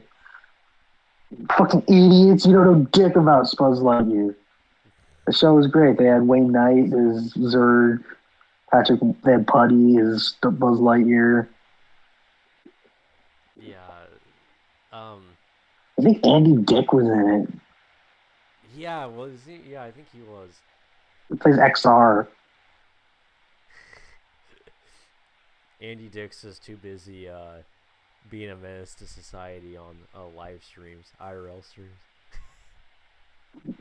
Fucking waitresses on couches and getting his cum on the couch. Yeah. There was that stream he was on. I like how all these streamer guys are just like using him. I should bring him on the. I need to bring him on the show. He'll do it. Get Tom Myers on the show. Yes, he'll probably do it. I'm saying Andy I Dick will probably think do the this for free. British are coming, dude. He'll probably do this for free. He'll come on. Ooh, there it is. Jawbreaker. And there's that Ooh, video of Rose Andy McGowan Dick. looking nice. He was being uh creepy with this guy on some streamer guy, and the guy they streamed the next day, like the next morning, and they were like um the guy was saying that he just woke up with all these weird like scents on him, like and they're thinking that Andy Dick put these like scents, like perfume on him and stuff. To like make him think he got raped. What? Yeah, or like he maybe like to sniff him. You did it like to sniff him. That smell good. Yeah, he's that Andy Dick. He's Ain't he a stinker? it's a miracle that he's alive. Yeah, he should have been him, not fucking Lionel Hutz. Phil Hartman. Phil Hartman, yeah. Oh, Andy Dick.